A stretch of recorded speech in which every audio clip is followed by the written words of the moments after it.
Welcome into episode 76 with the new sound effect, the round of applause. I'm JD here along with knows once again, Biggie. Big weekend, of course. Every weekend is a big weekend, especially when we're talking sports together. But how we doing? You got the Eagles jersey on. That's what Happy they wore. Halloween. Yeah. So how we doing, Biggie? Doing good. At least my NFL team is decent. I'll say that. Yeah, I mean, you got something saving you, for the time being, because that other team that you root for, I don't even know if you want to root for them, the rest of the season. But we'll see. I'm not even watching the game Friday. I can't wait to see you watch it firsthand on Friday. I cannot wait for that. When I see you on Syracuse is playing UNC Friday night, right? Correct. Yeah, I cannot wait. Be watching to be determined. You will be. I'll make sure you are. Yeah, no, I'm just saying that. I definitely 100% will be. I want to see. It's like me with the Jets. Things happen, and you still have to watch them, and you can't not watch them. But I can't wait to see it firsthand. I want to see the Biggie Syracuse. I'm at my own watch party of watching you. I can't wait. I cannot wait for that. But let's kick off this episode with some baseball. Something we don't do, a ton, but we will, because the Dodgers are now up 2-1 against the Toronto Blue Jays. That was one of the best games of probably in World Series history last night. Yeah. 18 inning Dodger win 6-5. I mean, that was one of those games, man, that it was insane. Back and forth in the beginning of the game. Then the pitching took over, of course, I mean, for the last 10 innings of that game, until Freddie Freeman got up there and hit another clutch home run in the postseason. This was a game that lasted 7 hours, almost 7 hours of baseball. For us in the East Coast, it ended at 3 a.m. Props to anyone who stayed up and watched that whole thing. I didn't make it. I fell asleep at 1. There was no way I was able to watch that whole thing. But and then in LA, it ended at midnight. And that was funny because Dave Roberts, at the end of the game, he was like, yeah, we got a game today too, boys. So, we got to be ready to, go out there. And Biggie, I know, you're a Yankee guy. So, of course, Judge is, you always think of Judge as probably the best player in baseball. But, man, what Ohtani does is absolutely incredible over and every night. Every single night. I think it's arguably he's actually I'd say he's the best player in baseball right now. He's just unreal, dude. It's a generational talent. It really is. Last night, when he's not pitching, even when he is pitching, he is batting leadoff. But last night he was as well. Goes up there, goes 4 for his first 4, hits 2 homers. Then the rest of the game, they're like, you know what? We're not pitching to you. We're putting you right on first base. We're gonna walk you. He walked 5. He got on base 9 times last night, 5 walks, and of course the 4 hits. And now he's on the bump tonight. So after his performance last night, where he got on base 9 times, he's going to be pitching in about 30 minutes from now. And the Dodgers, they have the advantage, of course, because they won last night.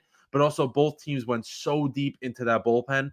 And the Dodgers have Ohtani to lean on. While, the Blue Jays, Shane Bieber is a good pitcher. I think he's a pretty good pitcher, but he's no Ohtani, and we all know that. So they do have the advantage coming into tonight. And you have him in both aspects of the game too. So it's you have to deal with him one way, and then we have to deal with him at the plate too, on top of him being on the mound, and he does great at both, obviously.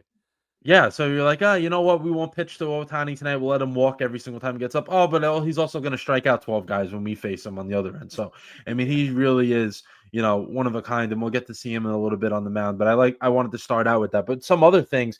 So always in the postseason, or when teams make it deep, there's always some like hero that you don't even know. Like there's always that one guy that steps up, and that guy for the Dodgers last night was Will Klein. So he went 4 innings out of the pen for them. So he went the 15th, the 16th, the 17th, and the 18th in that game.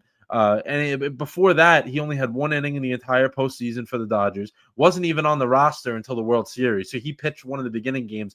I think it was game 1 when they were getting destroyed. So this is a guy that hasn't been, in close games. And now he's in the biggest game of his life, pitching 4 scoreless innings. If the Dodgers do wind up winning the World Series, that's a guy you look back on and be like, man, if we didn't have him for those 4 innings, who knows what would have happened? A little different, right? Yeah, no, I agree 100%. Yeah, and I think they are. They're destined for it at this point. They're too good. Yeah, and you got that, but they are. We said it last week. We were like, if the Blue Jays can get up 2-0 at home, they have a fighter's chance. Just a fighter's chance. Just remember that they would have had a 2-0 lead and only win it, but yeah, just a fighter's chance with a 2-0 lead. When you have a 2-0 lead, you only need 2 more. And they weren't able to do that. They only, they split at home, which still isn't terrible. But against the Dodgers team, you can't afford to do that because you know what's going to happen to you later in the series. Like you're coming from Toronto to LA, and they're starting Tyler Glasnow and Shohei Ohtani in their first 2 games at home. When you're starting Max Scherzer and Shane Bieber, nowhere near what you're facing. It just shows how deep they are. It's really it's incredible. And I'm not a Dodgers guy. Listen, they knocked my Mets out of the playoffs last year.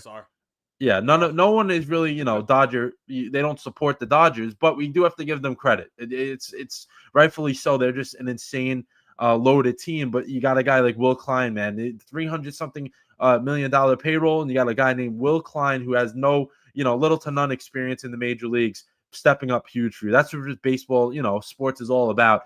And then George Springer, this is going to present another opportunity for someone like Nate Lukes, who had to come in, and Ty France as well, who had to come in for George Springer last night because he was hurt later in that game. Well, I shouldn't even say later, not even halfway through how long that game went on last night. Right. Yeah. So Springer, Biggie, we talked about Springer last week. This is a guy that is probably, the heart and soul of the Blue Jays. They have Vlad, they have Bo Bichette, they have all these guys. But this is the one veteran that they have there that's always steady. And he's hurt. Veteran presence that I think realistically, I mean, obviously they have a very talented roster, I think. But having Springer on your team helps a lot. Having someone like him, caliber on your team, will sure helps them 100%. Yeah, and Bo Bichette now is gonna be, he probably wouldn't have played tonight if George Springer was in there, just because he can't play every day because he's coming back from injury. Now he's able to DH. He's able to DH tonight. That you're not rooting for Springer to not be there, but at least you have an option to go in at DH where you feel okay with that. I think that's a good thing for the Blue Jays. I was going to say a very good option that you 100% have to be comfortable with. Yeah, and Springer, he got an oblique issue. Obliques are very tough and tricky in terms of when you can come back from it. I know it's the World Series, so Springer's going to try to probably get in there tomorrow. Maybe I wouldn't even be shocked if he pinch hit tonight, but you still got to be careful of that because it's an older guy. You don't know how many years he has left. He doesn't even play the outfield anymore. So that just shows that, he's aged a little bit. And they need to watch out for that. But I wouldn't be shocked if Springer is involved in this series at some point. And, it's going to be a fun game 4. Game 4 is a very swing type of games. If a team's up 2-1, Dodgers can be up 3-1, or the Blue Jays can tie it. And if the Blue Jays win this game tonight, it's going to shock the entire world because no one is expecting them to beat Ohtani tonight. No shot in the universe that anybody is expecting that to happen tonight. Nope. Not even us. But we'll see what happens because we always said baseball is baseball, any sport, but especially baseball, you never know what can happen until you get out there and you play. So we'll see. We'll see what happens with that. But let's slide over to the NBA, where this kind of happened the day after our show last week. Literally the day after. Yeah, day after we did our show last week. But we have to talk about it because of how high stakes. You want to say high stakes?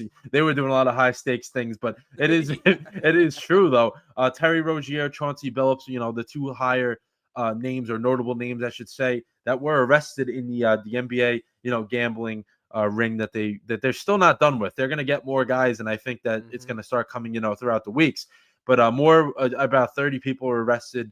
I think more, like I just said, is going to happen. But this man, Biggie, we always say, we joke around, we're like, oh, sports is rigged and stuff like that. But more and more stories that come out like this make us actually believe it, right? Yep, yeah, absolutely. And They literally showed clips where it potentially could have been them trying to purposely rig it. You know what I mean? Like that's just. I mean, it gets more and more in your face as these things come out. Like these things come out like not too frequently, but more frequently than they should.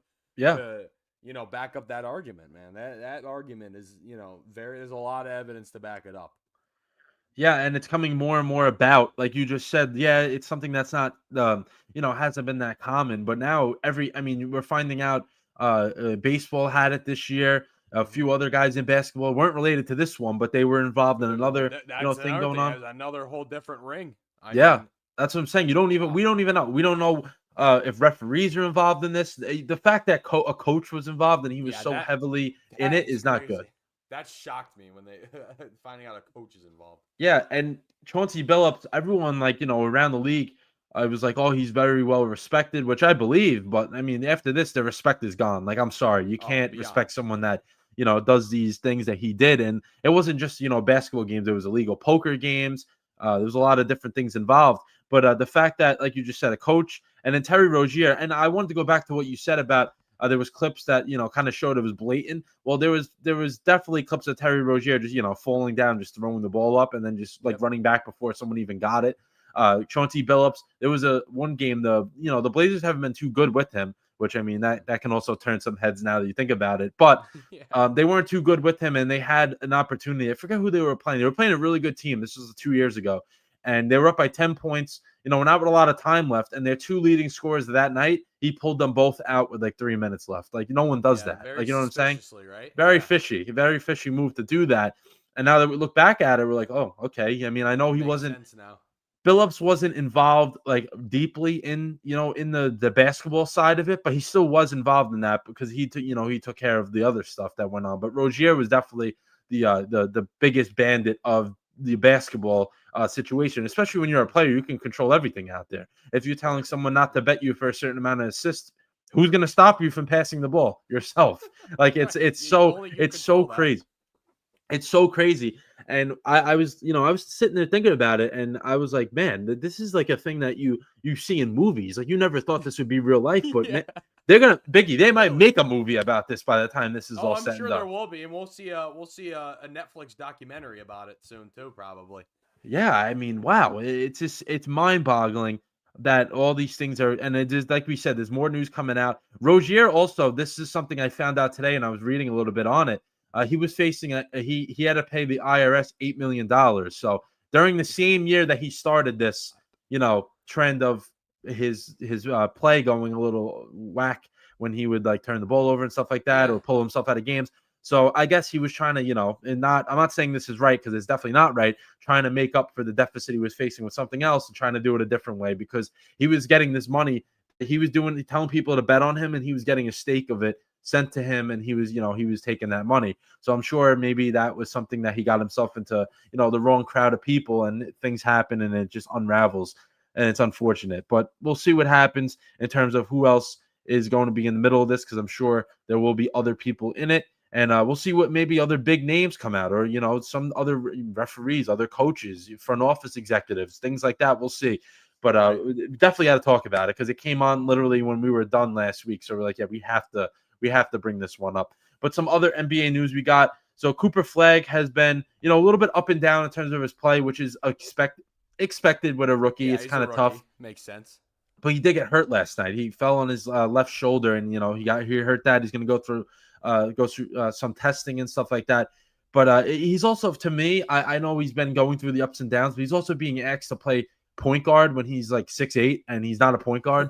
I know that's it's kind of weird for him. He's also somebody that he can do it all, but he's also not a point guard. Like, we got to understand that. Right, but for him, I just think that the left shoulder injury, hopefully he's okay with that, because he's had some highlight reel plays and he's had some head scratching plays. But at least, Biggie, I know you're not really a basketball guy, but this with football. Talk to me about football in terms of with rookies, right? So there's some guys that they like a Jaden Daniels of last year. He can go in there last year and he was cool as anything. Right, yeah. He was fine with it. And then but someone like Bo Nix at the end of the year too. That's yeah, one I think of. Right? Yeah, Bo Nix. I was gonna say on the other side of the coin was Caleb Williams, who did not look prepared last year. No. Drake May didn't look prepared last year, and look at him now. So there's some guys that can step in and be great or be close to great, and there's some guys that need that, they need the reps or they need to be like calm down a little bit, because it seems like Cooper Flag, that's what I wanted to get to. Like, it's tough for a rookie. I know I'm probably asking you a stupid question, but what do you think goes through, like, someone like Cooper Flag, he's not on a bad team either. He's on a good team, but I think he still feels that I'm the number one pick. I have to be, one of the guys here. But you have other players on that team are very, very good. Yeah, no, I agree. I think, yeah, obviously there's a lot of pressure on you when you're the first overall pick in the NBA. And Cooper Flag, I mean, obviously every number one pick is very highly touted, but Cooper Flag was beyond, highly he was touted. I mean, one of the best prospects we've seen in years. Right, years. That's what I'm saying. And you take that into consideration, he definitely has some added pressure. And I don't think that he will fail. I hope it's not like a Zion Williamson type of situation. Yeah, we don't want that for him. I don't think that's going to happen at all. But there might be a lot of growing pains in this first year for him, and obviously dealing with an injury now, that's going to hurt a lot. So yeah, see how it progresses. Yeah, we'll see what happens. I think that I think that he's going to be okay, but we'll see. We'll see what happens with Cooper Flag. The Lakers, they're a team that's in shambles in terms of injury and health. They're at 2-2 in terms of record wise, but they don't have LeBron, who they started without the season with without him. Luka Doncic is hurt now. Marcus Smart of an off-season pickup, he's also hurt.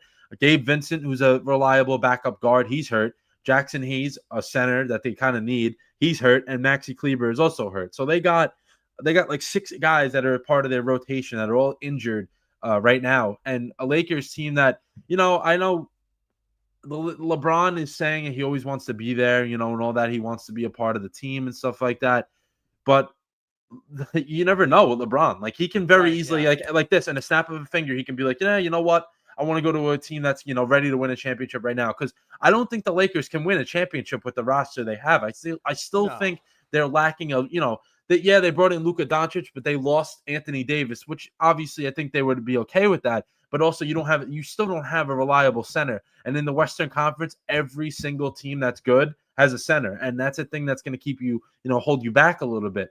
But I don't know, man. Biggie, what do you think about that? What do you think about LeBron perhaps asking for a trade at some point this season? I mean, very well possible. I don't know how much longer he doesn't have many years. That's what I wanted to. That's what I was going to bring up. I want to say, I knowing him, he might be in the league for another 5 years. Like, as crazy as that sounds, it does sound crazy, but it's not out of the picture. No. Do I think that he might leave LA? There's a possibility. I don't know if he's at that point in his career now, though. That's the thing. Like, that's the thing. No matter where, I mean, he's still very good, but is he at the point in his career where if he goes to, like, oh my God, let's say a team like, give me an example here. You're more touted with the NBA. What's a team that's like, can, like, if, like, let's say if prime LeBron went to that team, they'd win a championship immediately. You can go back to Cleveland. I mean, if you want. Yeah, okay. So let's say he does. Let's say he goes back to the Cavs, which would be awesome. Then I'd have a little more respect for him than I do currently. But I just don't think he's at that point in his career where, obviously, he's still very good, but I don't think he's at a point where he's going to be that much of a difference maker. He's not carrying like the Cavs teams that we saw in 2015 and like 2009 and all that stuff. It's not that LeBron anymore. So right. I really don't know. I again, it would be out of the picture if he played another 5 years in the NBA, but again, I just don't think he's at the point of his career anymore where he is that much of a difference maker. Obviously, he is. He's still very, very good. Yeah, I get it. Not that level like it was. Yeah, 100%. And LeBron, for him, I don't think I agree with you, because everyone's been, not saying that he's going to ask for a trade, but thinking about it, and you think of the people that are like that support LeBron and stuff like that. Yeah, I think LeBron definitely in the back of his head, he still wants to win a championship. I don't have a doubt in my mind about that. But it's also like he's older now, like, and also his son is on the same team as him. Like, that means his son has to go to the other team, because they're not going to leave his son in LA and trade him. Yeah, they're not doing that. That's crazy. That's another element. That's another element that we got to think about.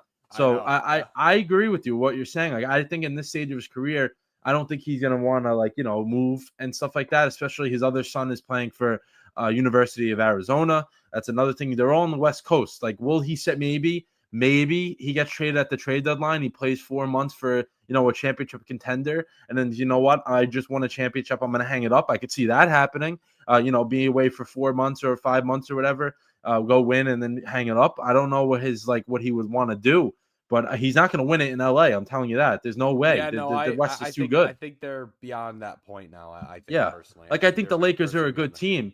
I think the Lakers are a good team, but I just don't think they're at that level, like you're saying. Like I just don't. I don't see it. I don't see them beating the Thunder. I don't see them beating the Nuggets. No, it's not in the cards anymore. It's not. No, it's definitely not. It's definitely not because they have too many holes on the roster. And then let's go to a team that is experiencing some holes right now. The Indiana Pacers. So we know they came into the season without Tyrese Halliburton, their best player. They made it to the finals last year. They lost them in Game 7. So they don't have their backup point guard as well, TJ McConnell, who's a pest. He's a guy that I remember when Dom was on our show last week. He said he disliked him as one of the main players in the league that he dislikes, and I agree with him. He's a pest, and it's very annoying to watch him play your team.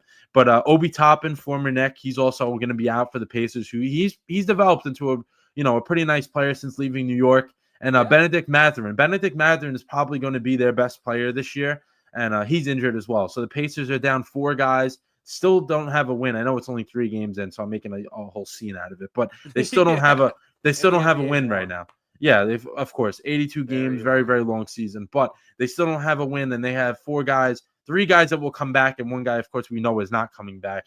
But Pacers are struggling a little bit, just like the Celtics, which we'll get into in a little bit. But both of those teams, the injury bug and just movement of players is going to hurt them a little bit. Before we move off the NBA, let's do a little check-in on the league about a weekend. I know some games started tonight, but none of them will be over, so we could just check in on the standings now. I can kick us off here with the Western Conference, and then Biggie, if you want, you can do the pull up the East standings and do that after I hit the West, and then I'll just sounds good to me. And I know you're not big into the NBA anymore, so I'll just jump in whenever and just give some insights on certain teams and stuff like that if you don't mind. Yeah.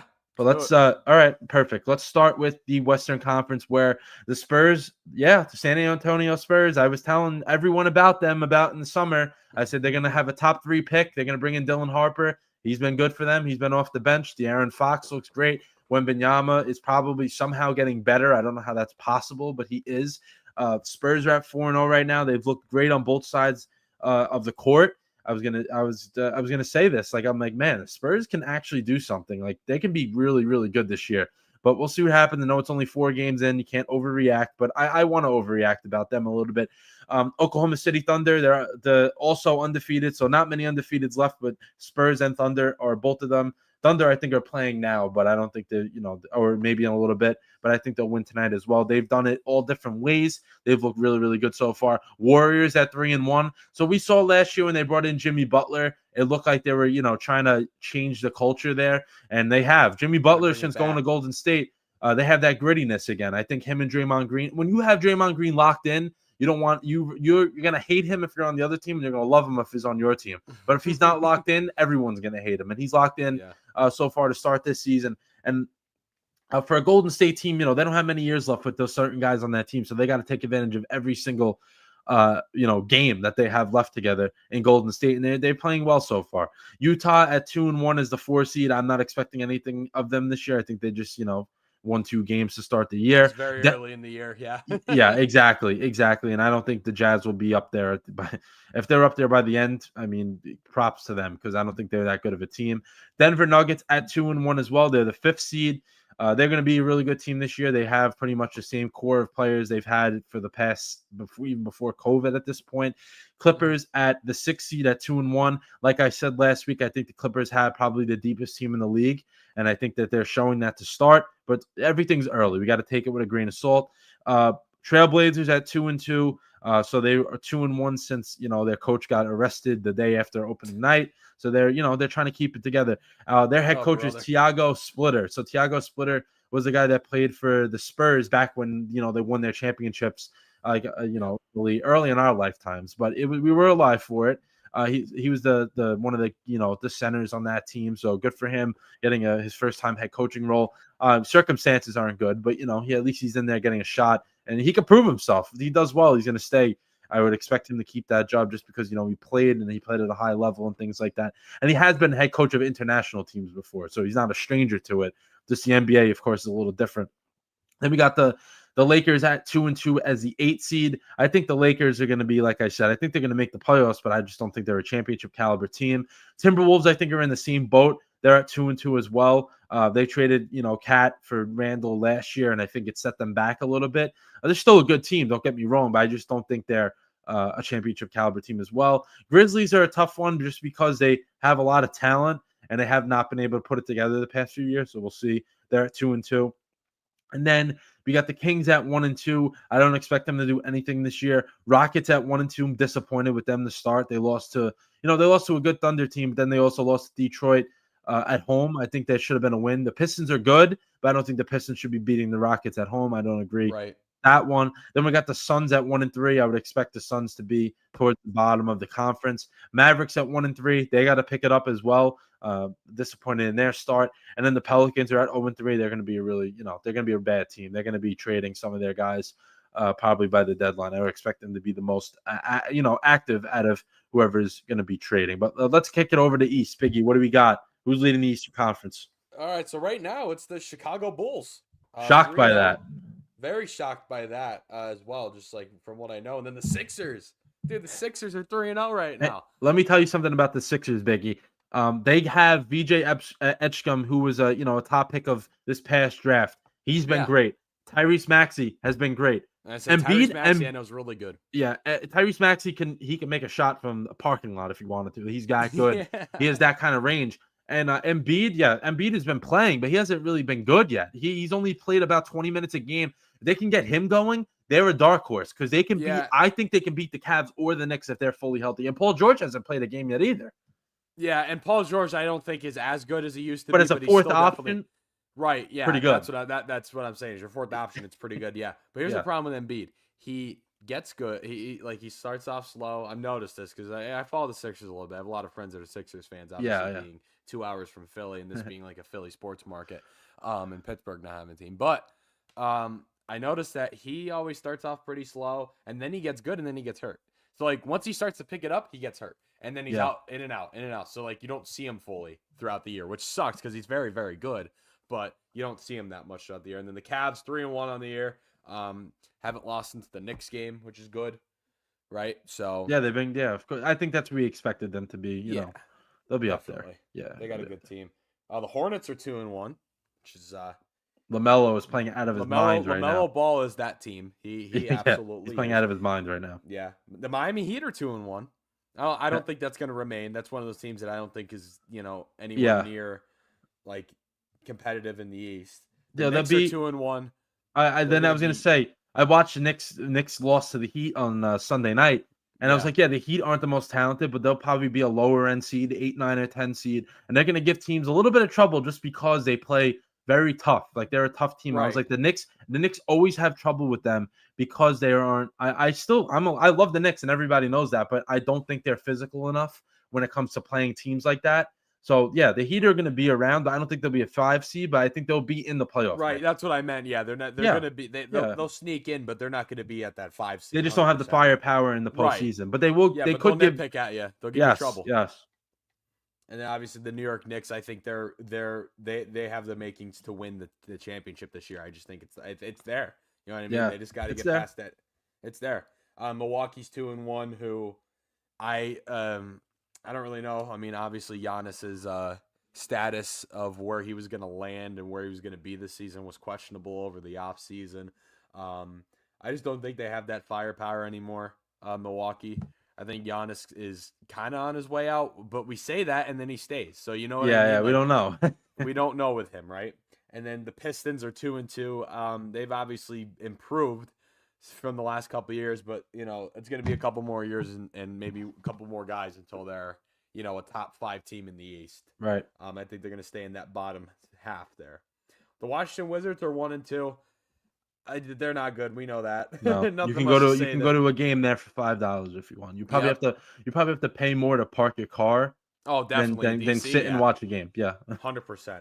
And then the Toronto Raptors are 1-3. That's another team that's kind of I don't think is going to make it anywhere. No. The Atlanta Hawks They should be better. They should be better. I was just gonna say they should be better. The Orlando Magic should be a lot Should better also too. be better. I Yep. don't know how they're 1-3. Boston is out with Jason Tatum. Yeah, I they have told you, man, nobody. they're not. I told you, man, they're not going to be anything good without Tatum. Tatum is such a difference maker for them. I told you. The Pacers are 0-3, which I don't know how that's happening. I mean, obviously, I know they dealt with a few injuries, right? Yeah. They have a few, but Not enough they're to gonna where you should be struggle a little bit, 0-3. but not to be 0-3. Exactly. Right. And then the Brooklyn Nets. Oh my God, man. They're gonna be right where they belong. Yeah, that's not changing much. Oh, what a disappointing franchise the Brooklyn Nets are right now. Yeah. The last year or two after building that super team. Yep, it's been downhill after that, man. Yeah, that changed the trajectory of the Nets. It did. It really did. You being a New York guy, Brooklyn Nets, obviously. They don't count. Them, but they don't count. They don't count should to still any be of in the Jersey. Yeah, they don't count to any of the fans of The Jets, basketball Nets, in and New York. Mets, dude. Yeah. They all rhyme. Yeah, but no, truly, no one is a Nets fan. I'm gonna be honest. I was with you. gonna say I don't know Nets. You're from New York City. You're from Staten Island. Yeah. Is anyone a Nets fan? I probably Obviously there's a lot of Jet and Met fans and Yeah, of Island. course, There's a few of course. Islander fans, but it seems even with that, even with the hockey too, it seems like everyone's everyone's a Nick and Ranger fan. No Pretty one much. is an Islander or a Nets fan. I'd say there's more Islanders fans than Nets fans though, right? Yeah, the Long Island is Islanders pretty much, Yeah, and which then the makes rest sense, of yeah. and then everyone else is Rangers. But yeah, no one. I don't really. I'm gonna be honest with you. I may be slipping my mind, but I don't know any Nets fans. I'm gonna be honest like with the you. Knicks just are so popular.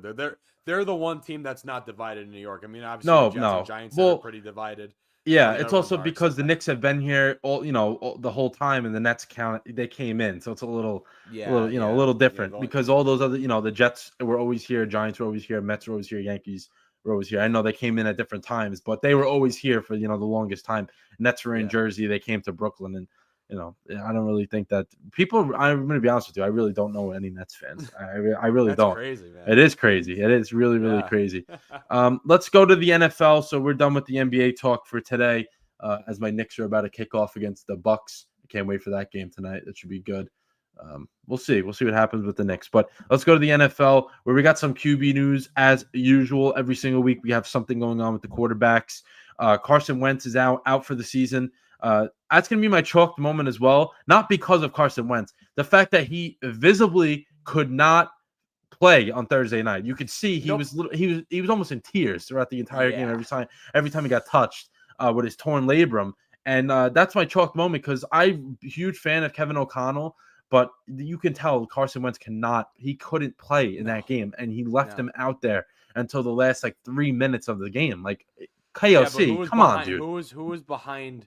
I don't know. I don't even know who the third string or could he have been that much worse than Wentz? Like, let's be honest. I mean, probably not. Just the way Carson Wentz is playing was, god awful. He was hurt. Like, and now you find out he just played a full game and was now out for the season. It explains a lot. But he had that's why I wanted to make it my chalked moment. I was like, he was not right. You can tell. He went out there and his left arm looked like it was like he had three or four shirts underneath it because of how big that the harness was on his arm. Yeah. And then he just continued, and then he had to put another heavier one on because he got hit and fell on it. And I was like, man, this guy, I feel bad for him. And put him in a body cast at this point. Yeah, really. I mean, I was like, geez, they're gonna get this guy actually killed on the football field. But JJ McCarthy will be back this week, so I don't want to say it's perfect timing, but Wentz is out now. McCarthy's back. That's why they did that.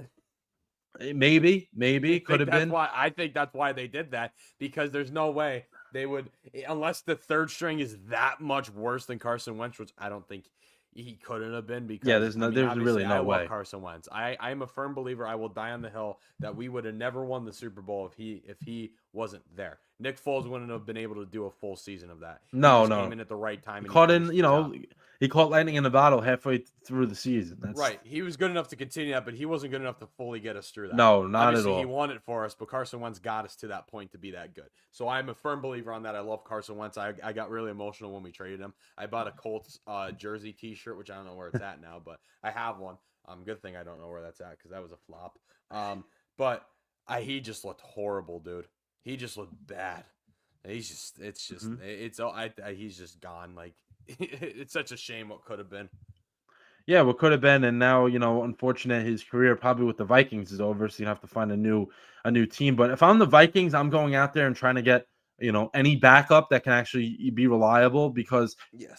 you never know what 100%. McCarthy. His health, he's played 2 or 3 games his whole career so far. McCarthy in 2 seasons, so his health has not been there. So they definitely want to have a backup, ready to go. Speaking about backups taking over, so draft pick from this year. Tyler Shuck will take over for Spencer Rattler, who the Saints have been awful throughout the entire They've been season, but now competitive, but pretty bad. yeah, they like against the Bucks on Sunday. That was like one of the games. You're like, man, this team really does suck. And Yeah. then Just they a made terrible roster. They don't got yeah, anybody. it's unfortunate. They really do not have anybody. And Tyler Shuck will take over for Rattler, which I think we all expected to happen just because he was the draft pick, coming in, second round pick. I don't know how he's Yeah. a second round pick, but he is. But I would expect Yeah. the Saints, to play him this throughout the rest of the season. I don't expect him to do anything, and I think they're going to be in the market for a quarterback again next year, even though they Definitely just wasted a 100%. second round pick on Shuck because I just don't think Shuck is a second round caliber talent. And then also Kyler Murray is going to be back as well. I forgot to mention him. He'll be back on Monday night against the Cowboys. So A little both of those relief for the teams, Cardinals. yeah, yeah, they need something to go right for them. And They do. Big both of time. those, and we'll get to it. But the Cardinals and the Cowboys both need that win very, very badly, to stay afloat in the playoff race. So we'll see what happens. But some Cowboys, other man. NFL news we got here: Patriots extend slot cornerback Marcus Jones, who's been outstanding for the Patriots for the past few years. Different coaches, different systems. He's still doing, a really good job. And I think for the Patriots, they got to try to lock up any young talent they have. Biggie, right now, Yes. I think if you're a Patriots fan and, even just people that watch football, I don't think anybody expected the Patriots to be this good, this quick with No, Vrabel, definitely not. I mean, right? I think listen. Remember, I told you about Mike Vrabel, and you were Yeah, like, "Oh, I don't know." Well, there you go. He's a great coach. I think personally, he's one of the best. Tennessee. I will die on the hill that Tennessee Titans made the worst decision of their lives well, firing now look him. at what they've done since they Yeah, let him look at go. right. Yeah, Yeah, they've been awful, right? And yeah, Drake May's come around. It was all going to really depend on how Drake May did in his sophomore exactly. campaign.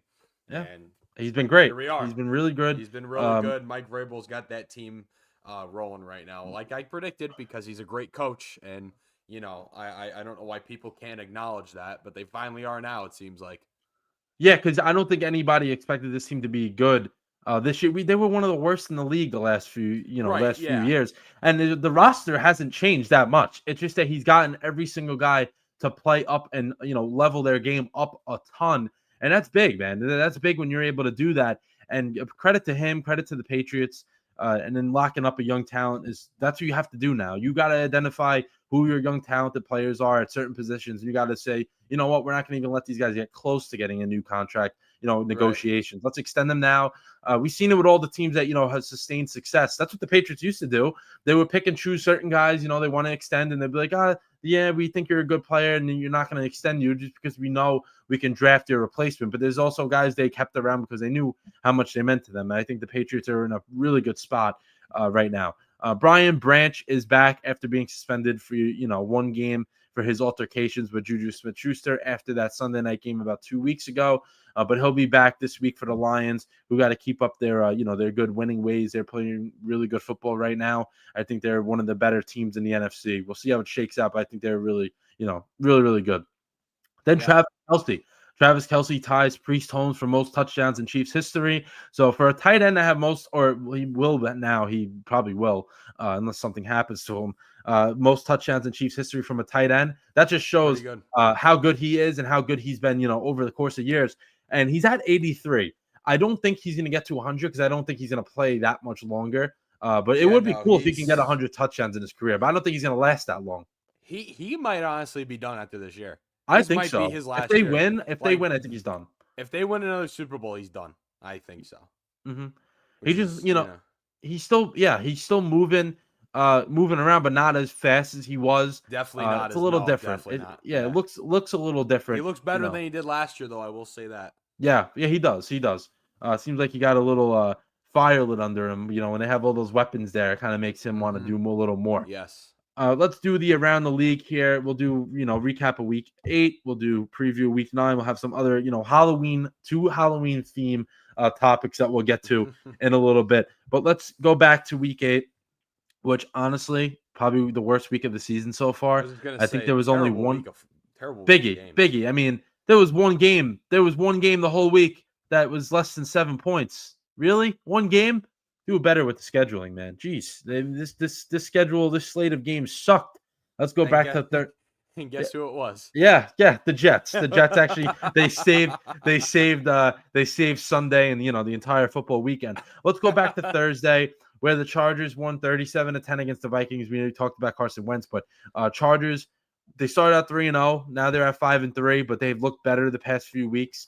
Seems like that Herbert is, back under control a little bit. They got a semblance of a run game going. Vidal was pretty good, but over 100 yards. I don't think they expected that, but we'll see. But I think the Chargers are really good. That they shouldn't, they should not be playing bad. Like they're too good to not be, you know what I'm saying? They're too good to not be playing well. And they went out there. Said that early in the year too. Remember, I said I told that they were my pick to win the AFC. The AFC West, or whatever it is, the AFC AFC West. Yeah, the West. Yeah, they're really good up and down. They're good, but at least they showed out Thursday night. Then one of the shockers of the entire week, Dolphins beat the Falcons 34-10. Kirk Cousins was under center for the Falcons. I don't think that changed anything, in terms of people's opinion of what the Falcons should do in that game. Dolphins have their only win before last week was against the Jets.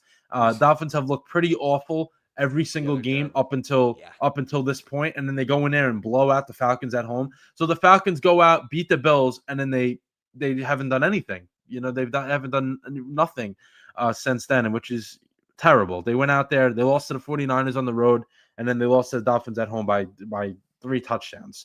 Cannot happen. And for the Dolphins, at least Tua looked good. I mean, they got to take something out of that, right? Yeah, no, he did. He actually looked good for once this year.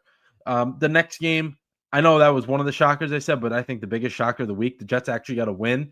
They won 39-38. I can't believe I'm even reading that. Best game of the week, dude. Yeah, it was the best game. The only game that was within 7 points, and the Jets pulled it out in the fourth quarter. They were down 38-24. Breece Hall runs a touchdown in. Then they go for 2, which at the moment I was like, oh, no, what are they doing? They actually have a chance here. What are they doing? They go for 2. They get it. So they're only down 6. They make a stop. They get the ball back. They score. They're up by 1 point. And they actually make another stop to win the game and clinch the victory. Did not expect that to happen, but, it felt nice to actually watch my team get a win for once. It was been a long time. I think they said it was like 265 days or something like that. So really, really nice to see that. Justin Fields looked good. I mean, somebody that got called out by the owner, Biggie. I think he responded to what the owner's comments, but that was 100%. Nice. Oh, yeah. And anybody that can shut up Woody Johnson, I love it because I can't stand Woody Johnson. He's terrible. One of the worst owners in every sport. He gets too involved for somebody that doesn't know. That's why I always say stay with the ointment company and stay away from football. Breece Hall with 133 yards. He had 2 rushing touchdowns and threw that passing touchdown at the end of the game to Mason Taylor, it was sick. That was a sick play. What a way for the Jets to win, though. I mean, that's a Jet way to win. That really is. That's a Jet way to win right there. You have Breece Hall throw the game-winning. I mean, what is going on? And he was almost out of bounds. He was like pump faking it. Almost out of bounds, threw it up. Mason Taylor brings it in over the guy's head. But Breece Hall, I said it on my little post game spiel there was that Breece Hall probably could have been his last game with the Jets, and he went out right if that's the case. We'll see what happens, but I hope they keep Breece because I know I'm thinking ahead. I like to think ahead a little bit just because my team is 1-7, but the offense is not that bad. If you can put there really is nothing to think about. But if you can put Biggie, hear me out here. I was saying this and thinking about it. Me, my dad, and my brother were talking about this. Was you take out quarterback? They're going to get a quarterback next year. Along the way, they will get a quarterback that they want. Hopefully, he'll be good, but what they want. So you think about it. If a rookie quarterback comes in, if you keep Breece Hall, you have a pretty good running back. You have Garrett Wilson, who's a wide receiver 1. you have an offensive line that's pretty young and actually not bad. Like I think the offensive line, I know the numbers don't look great, but that's more Fields holding the ball for an eternity. That's not really on the line, and you know that more than anybody. If a quarterback holds the ball longer than he's supposed to, that's not the offensive line's fault. I mean, the O-line can only do so much to a certain extent. Like, Yeah, obviously the pass protection only gets you so far because, eventually someone's going to break through. They're going to, if you have it long enough, they're going to send a backer and then you're going to be outnumbered. You don't have an extra blocker. Right. I mean, and he's holding the ball for like 5 or 6 seconds. Like you can't do that in the NFL. No, we all know that.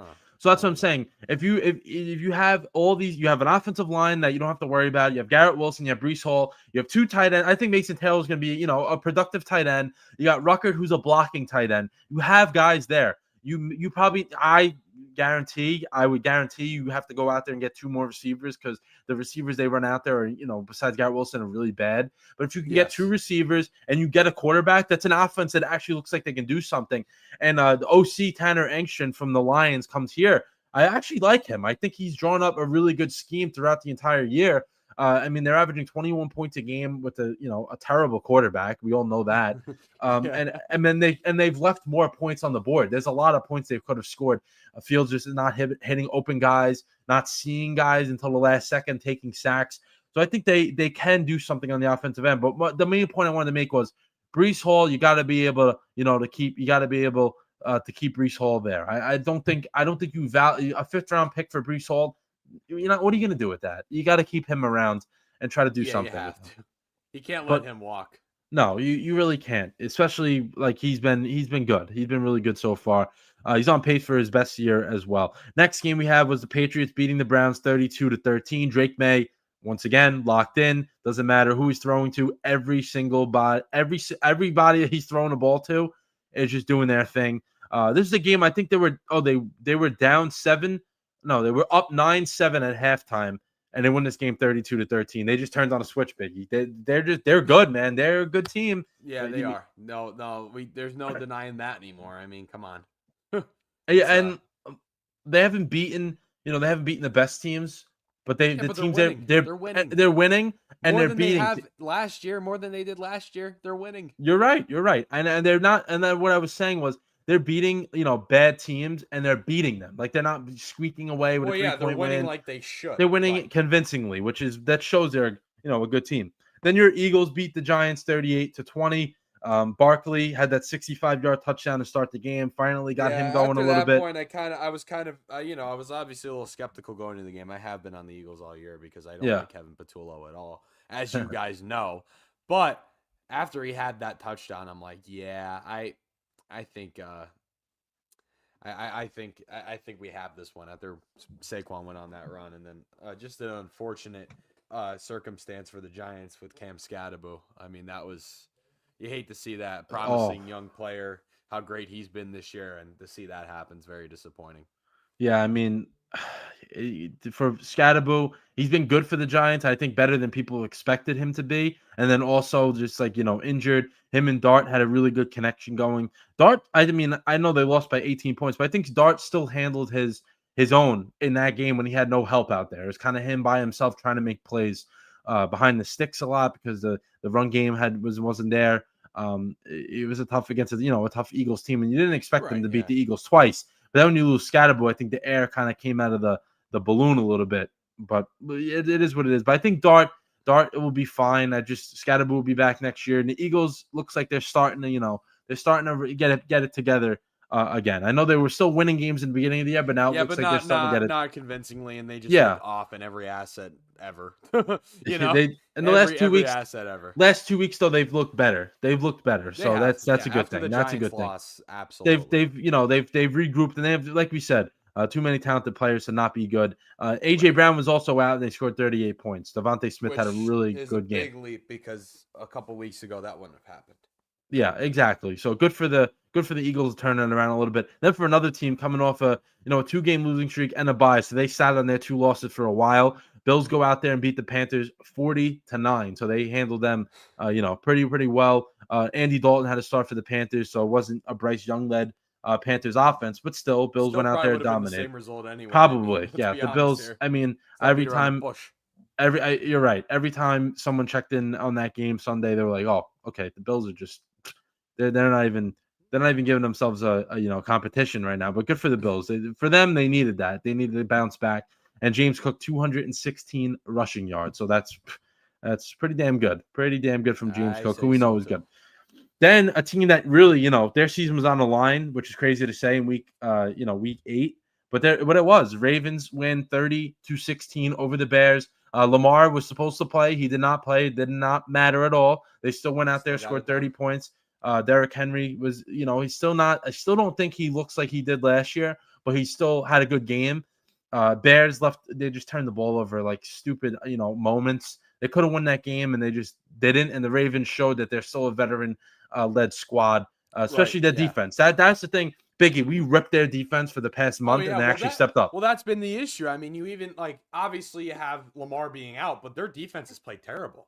Like usually that Ravens defense, I dropped them in fantasy. I don't blame you. I dropped them because they're supposed to be one of the best, and they've been playing awful. That's part of the reason why they're so bad. Yeah, you obviously don't have one of the best quarterbacks in the league in Lamar Jackson, but your defense is usually really good, should be really good, and it's been terrible. So yeah. Like god awful, like one of the worst in the NFL, which is crazy to think about because they should not be even close to that. Yeah, and at least coming out of the bye week, they 16 points allowed. That's big for them. And I wanted to pull up their schedule because I know Thursday they have Miami, so that's another game. They should win that, get to 3-5. Well, this AFC North, we'll get into the stand. We'll break down the standings at the end before we go. Before we move on. But right now, they're 3-5. I mean, they're 2-5. They win Thursday, they'll be 3-5. They're right there, honestly, for first place, which is crazy to say. Then they play the Vikings, who you don't know what the hell is going on with the Vikings, lately. Then they have the Browns. Then they have the Jets, and then they have the Bengals. So those are all games that they can win. Should win 3, 4, 5, 6. They can be 7-5 by the time they play the Bengals again. Or, by the time they play the Steelers, which could be for first place going into the first week of December. Right. So, listen, the Ravens have started off so awful, but they have games ahead where they can go out there and they can win, which that's what I'm saying. They needed to get that win Sunday, and they're good. They're good, man. They're good. They'll be fine. Hopefully. Yeah, hopefully. Texans beat the 49ers 26-15. I don't know why I had a weird feeling this was going to happen. 49ers have been so good this year. Texans have sucked, but for some reason I thought the Texans were going to win. And, they did. They dominated the 49ers that entire game. I think Mac Jones had 9 passing yards at halftime. McCaffrey only had 25 yards the whole game. So, Biggie, this is something, man. This is something that this is what weirds me out because we know the 49ers, especially last season when they dealt with injuries, they haven't played great. But this year they had some games where, they didn't have Brock Purdy, where they didn't have McCaffrey, and they still won and looked pretty good. This is looking like the 49ers that we saw last year, the depleted 49ers that we saw last year. It did. It looked very similar to that. This year's weird because I thought they finally figured it out with their injuries. They obviously having guys hurt, having your key guys hurt, but they still looked like they were competing. This game, they did not, man. No, they didn't. They got destroyed. God. Yeah, they got destroyed. CJ Stroud carved up that 49ers defense, 318 yards, just touchdown after touchdown. 49ers, they were winning games with all these injuries, but who's going to catch up to them at some point. Then we had the Bucs beating the Saints 23-3. Baker played awful, probably his worst game so far this year, but their defense had 2 touchdowns. They had a million, turnovers and all that. Bucs dominated that game from start to finish. Then the Broncos beat the Cowboys 44-24. Bo Nix, really good. J.K. Dobbins, that run game, really, really good. Cowboys suck on defense. We all know that, and they need some help. they really need help on that side of the. They can't stop anything. They cannot stop anything. It's bad. And no matter how good Dak does, it doesn't matter. Is so horrific that it's not gonna matter. It doesn't matter. I feel bad. Stats, but the team sucks. Yeah, I feel bad. And this is a game I think we both can agree on this, that we thought it was going to be the game of the week. Could have been the game of the week just based off the the schedule. And the Cowboys were in there a little bit, and then they just they couldn't keep up because the Cowboys, God forbid the Cowboys punt on a possession, they're going to let up a touchdown. Like they have to. I feel bad. It's like they feel that they have to score every possession just to keep up. and Well, that you yeah. can't. If the That's not a defense good. can't do anything for you, Yeah, you have no choice. and Like, that's not a really. good mind. And that's not a good mindset to have when you feel you No, have to do it every possession. It's not going to no. work in Especially the for how long good run. Dak is playing. As much as I hate to admit, as an Eagles He's fan, been good. He's Dak's been been good. playing really well. This is Yeah, some he's of the been best Dak Prescott play we've seen in a of his long career. in his career. I was Yeah, gonna say since he came into the league. I mean, to be right, honest here, right. but your defense sucks. Wow. Yeah, they ugh. The Cowboys can be like a really good team if they actually Yeah, had, if they had a good a defense, s they'd be really good an right now. average defense. If they had an average defense, it would be a really good team. Yeah. Even an Not average, even yeah. good, average. If they had an This average is defense, it would be good. this is something And to compliment Dak Prescott, dude. I mean, come on. exactly, man, exactly. Hey, it's good for me though. It's okay. I'm okay with it. Yeah, I mean, I'm all right with you that. you were getting nervous about the NFC East, and now the NFC East looks like it's going to be a little bit of a cakewalk now. So that's good for you Yeah. Well, let's guys. not say that yet, because Washington could come out hot again like they did last year. Yeah, they could. They could. Colts beat the Titans 38-14. Danny Dimes once again outstanding. Jonathan Taylor. If I had to give out an MVP vote right now, mine would be Jonathan Taylor. I don't know anyone else that is playing this good of football. Over a long stretch of time. It's been outstanding in what he's done. Taylor just completely locked in. Colts are 7-1, Biggie. 7-1. What That's is awesome. how are they? I love it. I love How it. I love it too, but like wow, man, they just turned. Would they have 7 wins all of last year? I think they Yeah, did. I think they matched their win total last year, like right now in the season. So yeah, I love to see it though, because I really wanted to see Tyler Warren succeed, And because he's I been loved him in good. He's been college, really and good. he's been playing extremely well. And the Yeah, Daniel Jones man, wow. Let me tell you, the Giants love giving up players, and then they go somewhere else and play amazing. It's just it's a thing they do, I guess. Like it happens. It happens. yeah. Cowboys. Packers beat the Steelers 35-25 on the road Sunday Night Football. So Steelers were up, at the half. Going into the fourth quarter, it was very close, and then the Packers opened it up. Jordan Love, great, 360 yards, multiple touchdowns. The Packers defense suffocating Rodgers. I mean, he had no chance that entire game. He was trying to move around, and he just couldn't. The pocket was just closing in on him. Steelers have not been great. They've lost 2 in a row. They're 4-3, but I don't think they're that great of a team. I think that they've beaten some teams that are not that good, and then they do play a good team. They don't look good, so they're kind of in the middle, average type of football team. But Packers that was a show me something game. I think that the Packers, yeah, they're a good team, but they've lacked in terms of being consistent on every side of the ball, and they did Right. Sunday, man. That second half they looked great. They looked really really good. And then let's wrap up week 8 here with the Chiefs beating the Commanders last night 28-7. Mahomes, turned the ball over about 1,000,000 times in the first half, and they still won by 3 touchdowns. Oh Chiefs my are God, Chiefs that are game back, was Biggie. Chiefs are back. unbelievable. What happened there, man? Chiefs are back. Chiefs Yeah. are it's crazy. Mahomes threw I think he had like 100 yards at halftime. He wound up finishing the game with 299 yards. It's insane. It is Crazy. insane how good he's been this year. I mean, you got weapons, Rashee Rice, you got Xavier Worthy, you got Hollywood Brown, you got Travis Kelce, the running backs you got there. You got weapons there. So I mean, You do. it's very easy for him right now just to be like, yeah, I'm gonna throw you the ball. I'm gonna throw you the ball. Juju Smith is still not, he's a fourth receiver. It's not bad at all to have him as your fourth receiver. Let's do our little segment here. Spooky. So what quarterback is playing spooky right now, Biggie? Spooky. Scary. So the QB that's balling out and flying a little spooky under the radar for me, and no one's acknowledging him right now. I think Bo Nix has been really good this year. 1,800 yards, 1,800 yards and 15 touchdowns, and leading the AFC West Denver Broncos to a 6-2 record. And I don't think anybody is talking about him right now. Yeah, no, and I also think that's part of the issue of the Broncos' inconsistencies and how tight some of their games that they should win by a lot have been. For me, and I know this may come as a surprise, but Jared Goff, man, the He's been under Lions the are radar. good. Yeah. No one's really talking about. I mean, obviously, there's a lot of other great quarterback plays, like unexpected ones, but like, are we not going to acknowledge that Jared Goff right now has a 74.9% completion That's percentage right unreal. now? That might be a record. Like, are we not going to acknowledge that right now? Like, genuinely, I don't know. Are we not going to acknowledge that? I don't know. Yeah, Jared Goff, man. That's a Lions look, good choice. Lions exceeding a little bit of expectations after losing both their coordinators. Yeah, they've looked better honestly without them. I don't know how that you could Yeah, say that, but they have. And they Goff has have, been yeah. great. And I think that people are just, expecting Goff to be good, where he's like, yeah, he's gonna put up those numbers, and we're not shocked anymore because of how good he's been the last 3 or 4 seasons with Right. Detroit. And then next game, I'm sorry, preview week 9. So let's preview week 9. Then we'll do a QB to watch for week 9, and then we'll hit one of the couple things along the way. But for week 9, Thursday night will be kicked off by the Ravens and the Dolphins. Both teams that, don't have a good record, but like we said about the Ravens, they look like they have some light at the end of the tunnel. And the Dolphins, they did win against the Falcons on Sunday, but I don't think the Dolphins are doing anything this week. I think the Ravens are going to be, in a good spot. Sunday, we got the favorable schedule going forward. yeah, like we said. I think this will get them. They won Sunday. They'll win this one. Lamar will be back, and then they're just going to go on a run.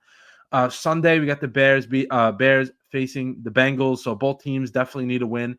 Bears had an opportunity. They didn't get it done. And the Bengals, you lost to the Jets the way you did. You better bounce back and win the game if you want any chance at the postseason after that, horrific loss. And Joe Flacco's not a guarantee to play that game. So we'll see what happens. He has a little bit of a shoulder problem. So if he doesn't play, I don't think they'll win because Jake Browning just, loves throwing the ball to the other team. Vikings versus Lions. Vikings badly need a win. JJ McCarthy back in the mix there, but I think that's a tough game to come back off an injury. We'll see what happens, but I don't know. I think the Lions will play. Well, the Lions will be locked in for this one. Panthers against the Packers. This could be one of those games you got to watch out for a letdown a little bit because Packers, trap game. Just because Packers emotional win against the Steelers Sunday night. Now you got an early Sunday game against a Panthers team that is very, very feisty. So you got to weather the storm in the first quarter. I agree. Yeah, they got and Bryce Young. And I think Bryce Young might be back as well. So that's another quarterback I didn't get to talk about before, but I think he will be back. So keep an eye on that game. Chargers versus Titans. I think the Chargers are going to go in there and just roll. Titans, they have the new coach, but that new coach thing is not working. They're 0-2 for them. Not at all. And they got destroyed. They have gotten destroyed the last 2 games with Mike McCoy as head man. Then we got the Falcons taking on the Patriots. I think the Patriots are going to continue their winning ways. Falcons, if the Falcons would have went out there and played better after they beat the Bills and beat the 49ers and the Dolphins, I would say they have a chance. But the Dolphins, they're not doing anything for you. We know how the Dolphins are now. We know they're bad. They're bad. Yeah, and the Falcons losing to them is just absolutely outrageous. So I think they're going to have a rough time with the Patriots. Then we got the 49ers playing the Giants Sunday afternoon. Both teams, ravaged by the injury bug. So we'll see who's under center for the 49ers. I think Mac Jones might be playing again. We'll see. Yeah. Brock Purdy still struggling with that turf toe situation. And then with the Giants, look to see if they can muster up some offense against, a tougher defense and also Jackson Dart by himself pretty much at this point. Then the Colts are taking on the Steelers. Very big game for the Steelers. Can show they can beat a good team. Here's a chance. And for the Colts, keep continuing the winning ways, man. I know the Steelers aren't that good, but they are over 500 team, and it's a tough environment on the road. So see what happens with the Colts. Big game, I think, for the Colts, like to set the tone and be like, yeah, we really are a good team. You know what I'm saying? Broncos versus Texans at 1:00. This is a tough game for Denver. Coming on the road, Texans always play better at home for some reason. I don't know why, but they do. So the Broncos got to be ready. That roofed-in stadium. It could be, and inside for CJ Stroud feels more comfortable indoors. It's something because they play good at home. Even if they don't win, they do play good games at home, and I think this is going to be a close one. Broncos, got to keep showing why they're one of the better teams in the AFC. Jaguars versus the Raiders. That'll kick off the 4:00 window. I don't really think anybody cares about that game. I don't care about it, to be honest with you. Jags are over 500, but they haven't been good the last couple of weeks. They're off a bye, and the Raiders have sucked. The Raiders have been one of the worst teams in the league so far. And I know, Biggie, you were very disappointed. You've been disappointed in what the Jaguars have done the past, 3 weeks. Yeah, very much so. They should be. After the beating the Chiefs, they've been playing awful. So I'm a little disappointed in the way they are. And I like the Jags. I root for them. But yeah, they haven't been good. They haven't been good. Saints going to LA to take on the Rams. This might be a 3-possession game. Tyler Shuck going up against the Rams. that one's gonna be rough for the eyes if whoever wants to watch that one. The only people watching that one are probably gonna be Rams fans, and they might even fall asleep with how bad the game gets. they might fall asleep. Yeah, And then know that all too well. Yeah, I'm very familiar with that. Chiefs. This is the game we're gonna pick. We'll give our pick later on, but we will pick this game. Chiefs going to Buffalo to take on the Bills. Red hot Chiefs against the Bills team that look like they found it a little bit. So perfect timing for these two juggernauts to match up. Bills at 5-2, Chiefs at 5-3. So really, really good matchup there, as usual. And then Sunday night, Seahawks versus Commanders. Don't know if Jaden Daniels is going to be available, but the Commanders need that win. They already have 5 losses. They can't afford to lose another game. Really, like 3-5 for them is awful. Yeah, they need must win for Washington if they want to be in the mix there at the end of the season. And then Monday night, Cardinals against the Cowboys. Both of those teams need to win as well. Cowboys, those are 2 teams that desperately need wins bad. Yeah, once you get to that 6-loss range, it's very tough this early in the season to overcome that. But we'll see. Cowboys are at 3-4-1, so they can get that when they get back to 500, and then they play, I think, the Raiders after that. So that's 2 winnable games coming up for Dallas. And then let's do a QB to watch in week 9, and then we'll do 2 other mini segments here for the NFL. So QB to watch in week 9 for me, it's going to be Jordan Love. Like I said, it's a trap game for the Packers. It's also a trap game for Jordan Love because I feel like throughout his entire career, he's had great performances, but then that next week or the next 2 weeks after that struggles a little bit. I want to see him go out there and light it up again. I want to see Jordan Love become an MVP candidate this year, and it starts this week. Yeah, for me, I think this is just going to be a game where the Jaguars kind of find their way. I'm going Trevor Lawrence. I think we're in store for a Trevor Lawrence masterclass against the Raiders on Sunday at 4:05. I think this is a shot for them to bounce back. If they don't beat the Raiders, I'm going to say they're officially out of the playoff race entirely because I'm not counting them fully out yet. But I think if they don't win this game, that's bad. Yeah, not good because then you'll be a 500 team. Losing 3 in a row, not Raiders. The Las Vegas Raiders. Exactly. And Raiders, we know the Raiders aren't a good team. And then the last, player segment we got here, fantasy guy to scare your opponent. There we go. A little Halloween scare moment. I like the new soundboard we got going on here. Really, really good. Yeah, so fantasy guy for once. Exactly. Except feeding the ducks or whatever. That's our favorite one, I think. Of course. But Tyrone Tracy, I think he's going to scare some opponents starting this week with the 49ers. This is a guy that, his role was nice last year. Scatterboo comes in, kind of takes his role away. Scatterboo's now out. So it's going to be Tyrone Tracy's show. And I think he's going to explode. And maybe not this week, but I think over the long run, if you're lacking at the running back position, or even a flex spot or whatever the case may be, Tyrone Tracy, I think, is going to, scare the opponent. Okay. Who's going to scare the opponent for you, Biggie? Yeah, for me, I just think, now the thing is, I don't know if I should say it because he might not be back. Kyler Murray, if he's back. But he might not. Back, I think that's someone you should try and pick up because that's like we always say, the Cowboys' defense is rough. They're pretty bad. So I think that's going to be someone that, if they're back, they're going to have a good comeback game. And then for someone that I know for sure is going to play, for me it's going to be James Cook, Buffalo Bills. I think that the Bills are going to play a really good game against the Chiefs. I don't know if they're going to win, but I think it's going to be a very high scoring game. The over under is 51.5. I take the over. Yeah. Yeah, so give me James Cook. Oh yeah. I like that one. And let's do our standings check-in for the NFL, and then we'll move to hockey quickly, hit up college football and a few other things along the way. But I'll do the AFC here. So we got the Patriots leading the AFC East by half a game over the Bills. Patriots are 6-2, Bills are 5-2. Miami, the Dolphins are 2-6, and the Jets are at 1-7, rounding out the AFC East. Then we got the AFC North, which is getting more and more interesting every week for the wrong reasons. But the Steelers are still in first place at 4-3 with that rough loss Sunday night. Bengals at 3-5 after a rough loss themselves. Ravens at 2-5 after that win against the Bears, and then Browns at 2-6 again. After their loss against the Patriots. But the thing to note here, is, yeah, the Bengals and the Ravens are both under 500, but the Bengals are 2-0 in the division, and the Ravens are 1-0 in the division. So listen, they haven't been good, but they have divisional games ahead, and they've won the ones they've played so far. So that's a good thing in terms of when you're trying to track down whoever's in first, that you have division games ahead of you, especially when you're going to play Pittsburgh for the Bengals one more time. For the Ravens, they haven't even played Pittsburgh yet. Right. AFC South, Colts leading that one by 3 games already. Colts at 7-1, 6-0 in the AFC, and 5-0 at home. So they've played 5 home games already through 8, which is pretty good.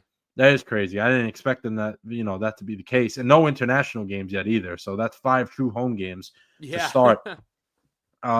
Jags at 4-3. They're they, like we said, they lost 2 in a row. We'll see what happens with them. Texans at 3-4. They look like they found something last week, but will they continue that? We'll see. Titans at 1-7, probably the worst team in the league besides the Jets. AFC West, Broncos at 6-2. Man, they've been really good. 4-0 at home. Chargers at 5-3. They're 3-0 in the division. Got to keep that in mind. They already played half the division games and won. Chiefs at 5-3, and the Raiders at 2-5. So those 3 teams are probably going to be all in the playoffs, or just to see who's going to win the division and seeding things like that. But what do we got going on in the NFC? Okay, so let's start off in the NFC East. The Philadelphia Eagles have kind of picked it up a little bit. They are 6-2 on the year, which is great. They should be. And they are 2-1 in the division, which obviously the Giants lost, which is very that game was just abysmal. We know that. And you know what? I am a little shocked because I thought the NFC East was going to be a little more competitive, but it's not. Dallas is 3-4 in second place. What? Yeah. Okay. Yeah, it's crazy. Yeah, or 3-4-1, I should say. Yeah. 3-4, wow. 3-4. Still, it doesn't matter. But oh my God, what? And then the Commanders are 3-5, which what again? And then the Giants are 2-6, which is kind of crazy because the way they played the last 3 weeks, you wouldn't think that's a 2-6 football team, but it is. No, they've had so many things happen to them at this point. It's crazy. And the way it's going now, I could see Washington finishing. Oh my! I could see this being how it ends up. I could see Dallas somehow finishing above Washington, especially with Jaden Daniels' his health. He's not. You don't know what his health is like. This is crazy to say, but it's the truth, I think. But anyway, the NFC is disappointing this year. I thought it'd be a lot more competitive. NFC North, Green Bay is on top with a 5-1 record and 5-1-1 record. Again, does not matter. Stupidest thing of all time. Get rid of ties. Stupid ties. Yep. So they look great now. They did have a couple, slumps where you question them a little bit. Like, Micah Parsons came in and hasn't done anything, but now they're back. I think they're back to how they were in the first game or two, and they look great. The Lions, like we just said, they're 5-2. They're right behind they're right behind the Packers. I mean, they're just as good, I think. And it's crazy to me that this top 3 in the NFC North is very competitive because the Chicago Bears are 4-3, and obviously, a tough loss on Sunday, but they've looked really good. Caleb Williams, they have been, they've been good, right? Yeah, he has, yeah. And then the Vikings again. I think that's just injury, a quarterback spot injury. I truly think JJ McCarthy's going to do him good if he comes back this week. I think he's going to put some fire in that team, and it's going to end up being probably this, or I could see the Vikings getting above the Bears. But I think the Packers could win this easily. The Lions will be very close second, but I could see Minnesota outpassing Chicago by the end of the year, which is crazy to say now, but I think the Bears will probably finish last. That's just me. And then the NFC South, Tampa Bay, we know how they are. They're 6-2 in the year. Obviously keeping some games close and some not, but Baker Mayfield is unreal. We love him. Yeah. That's my guy. Love Baker Mayfield. Great team. Carolina, even with Bryce Young, they have been playing a little bit better. They're 4-4, but obviously with him being in and out, like the injury stuff, it's been hurting them quite a bit. Then the Atlanta Falcons, they're a team that's going to hit you once or twice throughout the year and shock you, and then they're just not going to finish. They're just so inconsistent. It's crazy. They're one of the most inconsistent teams I've ever seen. next to the 49ers, I think. And then the Saints, again, just a terrible roster, man. They don't got anybody. And now you're down your starting quarterback who, probably wouldn't be a starter much other places. I don't know. The Saints, I don't see them doing much this year at all, but they are playing really competitively. I will say that they really are playing competitively, to say the least. Yep, the Giants have given up more points than them this year, and so have the Tennessee Titans and the New York Jets. They're still 200 points allowed on the year, but still, that's it. They're still not the worst, and they probably should be with that roster. Yeah, yeah. Let's go into the NFC West. The Seattle Seahawks are 5-2, which I didn't expect. They look pretty good. Sam Darnold, man. Sam Darnold, Sam baby. Darnold's playing well. He really is. He has been. The Rams kind of picked it up a little bit. Obviously struggling with oh my God. Who was out for them? Nakua was out for Puka, yeah, two. Puka. He was out, and Stafford threw 5 touchdowns the last time they played. Right, yeah. So you have someone like Matt Stafford who's playing on a great level right now, which I didn't expect. He's playing really good right now. So yeah. There you go. 49ers, they're 5-3, but I think they're very inconsistent. It's obviously injuries. That was a problem last year, but this year they had some good games. They played competitively even with those injuries, but it's very, very inconsistent. Like we just said about the Atlanta Falcons being inconsistent. The 49ers are a close second in that race to be the most inconsistent team in the NFL. And then the Arizona Cardinals, I just don't think they're that great to begin with. And then you have Kyler Murray out, which also hurts you. I think with his return, they will get a little bit better, but don't expect much out of them this year at all, really. It's probably that division's probably going to stay the same unless the Rams go off and the Seahawks fall off. Which I could see that's a possible situation, but I don't see. But Seattle, I was gonna say Seattle looks like they're in there. They're in there to to the finish. They don't look like they're gonna be going away anytime soon. But that'll wrap up some NFL talk and news that we had. But let's do quick NHL here. Sidney Crosby becomes 9th player in NHL to reach 1,700 points in his career. Biggie, how good is he, man? Wow, oof. As a Philadelphia Flyers fan, he's a top 3 player of all time. I'll tell you that right now. He is maybe top 2. He is unreal. I mean, he's really, really good. We know that. He's Sidney Crosby, man. What else is there to say? And it's just he's one of those guys that you think about. It's like he's like he's on the older end of his career, and he's still playing. Yeah, he's still playing. It's such a high level. It's yeah. such a high level. It truly is remarkable. Other NHL news we got: Patrick Laine will be sidelined for 3 to 4 months as he will undergo surgery to fix a core muscle issue, putting his Olympic status in jeopardy. So I don't think people realize, and I didn't realize this, that the Olympics are coming up, in the winter, and that's big because some of these guys, they really take pride in their country, especially guys that aren't playing. And Laine being big. From Finland, that is a team that has some depth, but not as much as the US and Canada, obviously. Exactly. So you have a player like Patrick Laine, who I think is still pretty decent in the NHL, on your team. I think it helps you a little bit, especially how great the Frozen Four was last year. Maybe you could compete a little bit more. And they were in that, right? It was the US, Canada, Sweden, and Finland, right? Finland, yeah, they were in it. Yeah. So you have that aspect of it too. So. Yeah, but again, like talking on an Olympic standpoint now with the Frozen Four, which I think was the best thing the NHL could have done. That was one of the best. That they should never get rid of that. That is amazing. But obviously, U.S. and Canada are just stacked with players, especially Canada, man. Oh my god, it's ridiculous. I mean, it's obvious, but wow, what I mean, you really see them all come together. It's crazy. Yeah, it really is. Yeah. It's insane. How good they are. And let's do the NHL. Standings here quick, and then we'll go on to college football, which I know is a big part of the show. But let's kick it off here. Biggie, you want to do actually I'll do the West first, because usually we do the East first. I'll do the West here, and then we'll get you over to the East. So we'll start out with the Western Conference here. It's Central Division. Utah Mammoth at 8-2 with 16 points. So all you need is a name change, and it looks like you're going places, which is crazy. They've been really good so far to start the year, leading the way. Avalanche at 5-1-4 with 14 points. Never really see that many overtime losses that early in the year, but Avalanche are there and getting at least a point from it. Winnipeg Jets 6-3. They have 12 points. Dallas Stars at 5-3-1 with 11 points. Blackhawks at 4-3-2 with 10 points. Predators at 4-4-2 with 10 points. Wild at 3-5-2 with 8 points, and the Blues at 3-5-1 with 7 points. So that Central Division, very competitive all throughout. I mean, everyone's is really close in points, which is good. Good to see that. I like that. Yeah. I like when there's there's not a specific only 2 teams are going to be there every year. Yeah. You never know. You never know what's going to happen. I like that. And hockey's how the Pacific is. You're about to get into it, but you'll Y- see. Yeah, yeah, a little different this year. Vegas at 5-1-3, leading the way of the Pacific with 13 points. Kraken at 5-2-2 with 12 points. The Kings are in third, Yeah. 4-3-3 with 11 points.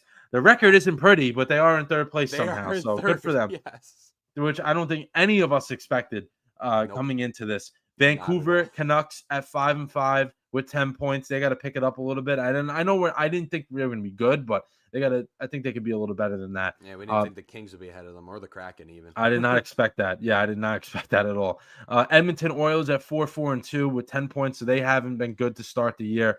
Anaheim Ducks at 4-3-1 with 9 points. Sharks at 2-5-2 with 6 points, and the Calgary Flames at the bottom with 2-8-1 with 5 points.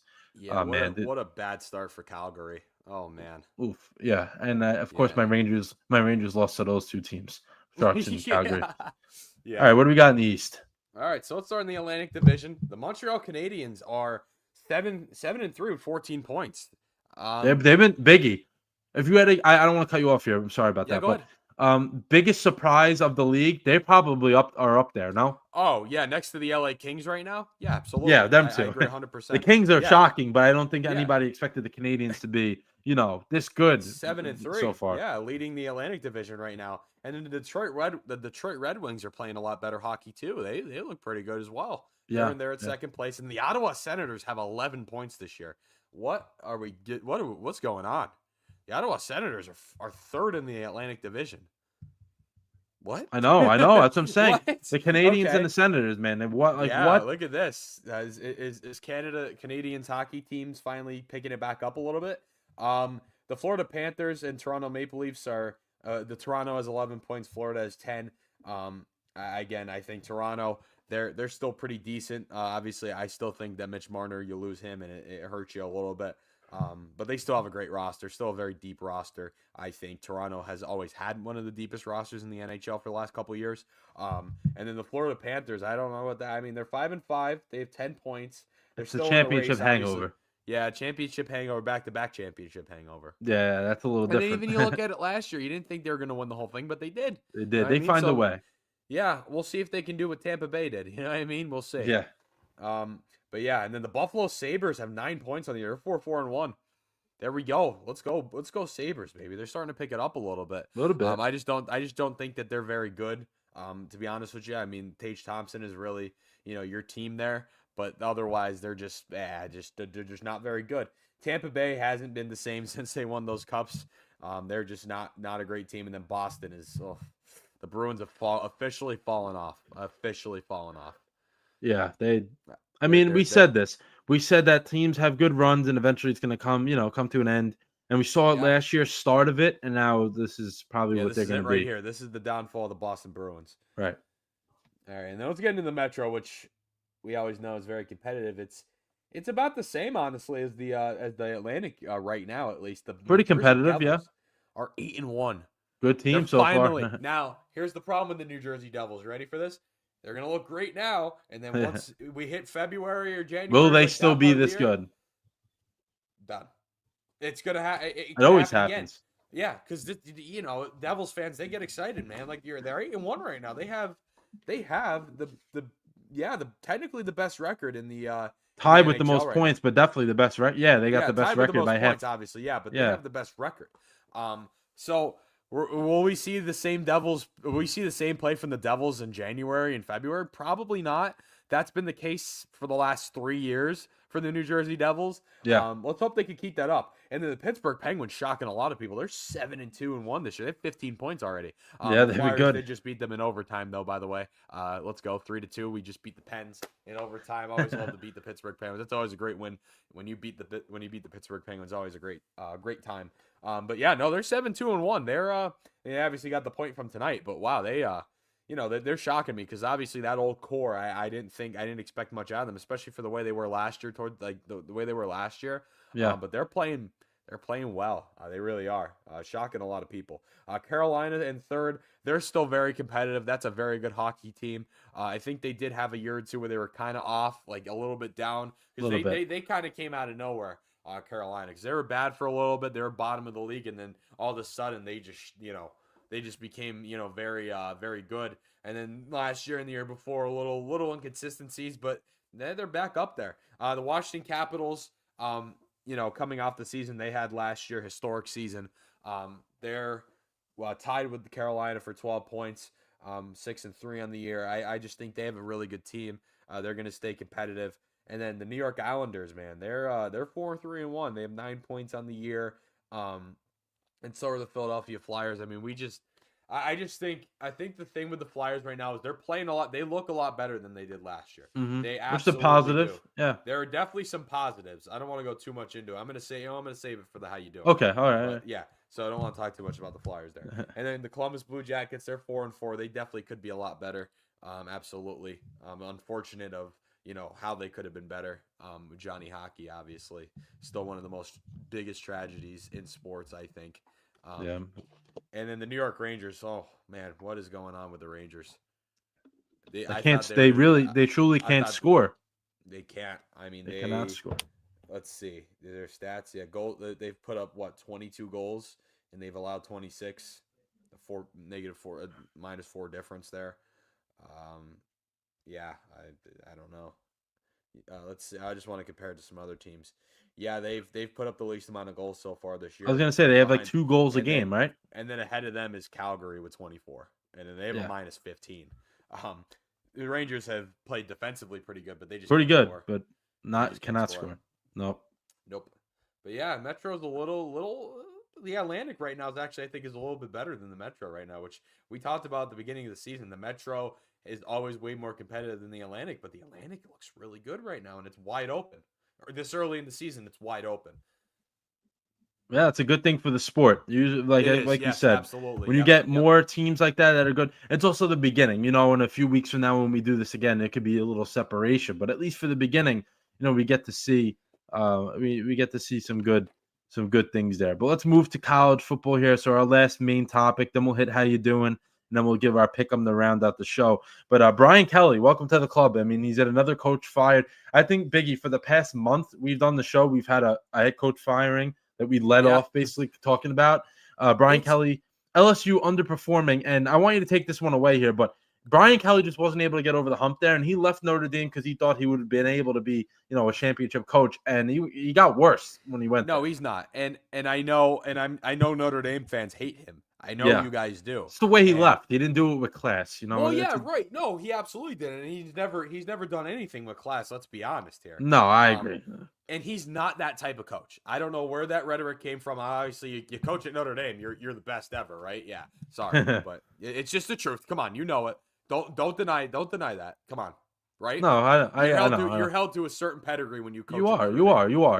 Yeah, you are. Even if you suck, you're held to. There's a lot more. There's just more attention on you. It is. Oh yeah, 100%. But he thought that he was, that he was something into the attention. He fed into it, and he went to LSU, and they got in his head. They've been good, but that's LSU. They should be, just not as good as you should be, man. Oh my God, I just don't like him at all. I'm glad he got fired, genuinely, but I don't understand how he got for the reasons he got fired at LSU. Didn't, and the stuff he did at Notre Dame, which I think was 10 times worse. He should have been out at Notre Dame this fast. Yeah, that's just my opinion. I don't know how you agree with me as a fan of Notre Dame, but I think he should have been out of there as fast as he was at LSU. I could see that. He was, he got Notre Dame to be relevant again. So I do get that part. But yeah, with LSU, that was just a mess. And the one stat I have for you here is $168 million would be owed to FBS coaches. So not just Brian Kelly, but all these coaches that have been fired over the past month. $168 million for them to sit on their couch and not coach, at least for the rest of this year. They can go back into it next year, whatever they want, or may not even coach again. We don't know. But that's crazy. I mean, I think like I said, every week for the past month we've had some news of a coach being let go along the way. Some other college news we got here: Arch Manning in a concussion protocol, so he left the Mississippi State game early. They wound up they won that they wound up winning that game, but still, Arch Manning is in a concussion protocol. Hasn't had a good year really at all. I feel bad for him because the pressure. I think he's not. I think he's not living up to the hype, and is also the pressure is kind of getting to him. No. And now the injury doesn't help. I know you can't control a concussion. I understand that, but the injury doesn't help the situation. Yeah, no, he's not very good. Let's just be real. He really He's isn't. not, I'm going to be honest. He really is he's not. not very good. No. And obviously, I think he's been very overrated because, quite frankly, he's only really looked really good against the bad teams. You know what I Right. mean? When You're he's right. playing like Louisiana Monroe and playing, you know, Wilkes University and Marywood University, right? You know, when he's playing those schools. No, you're And right. You're right. I just think he's very overrated, man. It's just the facts. I mean, but yeah, I think him in concussion protocol obviously just makes it even worse for Texas because being number one coming into the year and kind of being where you're at now is not very good. Yeah, they haven't lived up to the hype at all. And then let's do our week 9 recap, which of course, like I said, Texas beat Mississippi State, which is a part of that. But I'll handle the big time games or big time Yep. teams, and then Biggie will take over here. So we got Indiana and Texas A&M both winning big. Indiana was home, Texas A&M was on the road. That they put the nail in the coffin of the Brian Kelly era with LSU. Ole Miss with a nice win on the road against Oklahoma. That was a game that was back and forth throughout. It was a really good game. That was a big win for Ole Miss. yeah, really nice road win for them, and that can help them, in terms of playoff resumes later on. Vandy keeps it going with the win over Missouri. It was a low-scoring game, but listen, Vandy's finding different ways to win every week. They can score a ton. If they don't have to score a ton, they won't. They'll play defense. Vandy's a pretty good team. Virginia escapes over UNC by literally an inch. The UNC in the overtime, they scored a touchdown. They go for 2, and the running back Hall was running. And he literally just missed the pylon by an inch. Like he felt that sums up their season pretty much. pretty much. They were an inch away from getting a really nice. That would have been a nice win for the program, It but would have been, but unfortunate. Virginia escapes for that. Keep their playoff hopes alive for the time being. USF and Arizona State. So there were 2 teams that were ranked last week. They both lost close games, but they did lose. Unfortunate for those guys. And then Biggie, any other games that you liked or you want to talk about a little bit before we preview week 10? Let's get into it. Delaware and Middle Tennessee State was a little too close for comfort. 31-28. That was played on Wednesday night. Delaware's a team that should be playing a lot better than they are right now. And then how about Cal and Virginia Tech on Friday night? Virginia Tech wins in double overtime. Wow, good for Virginia Tech, man. They need a win like that. Let's see, what else do we have? Let's go with Boston College and Louisville was surprisingly close. 38-24 was that final. A little shocked by that. I thought Louisville should have steamrolled them. Boston College is a dumpster fire. I'm just being honest. They're bad. Rutgers beat Purdue by 3. Very close game. Emotional game there. Emotional game, too. Walk-off field goal from the Scarlet Knights. They needed that one.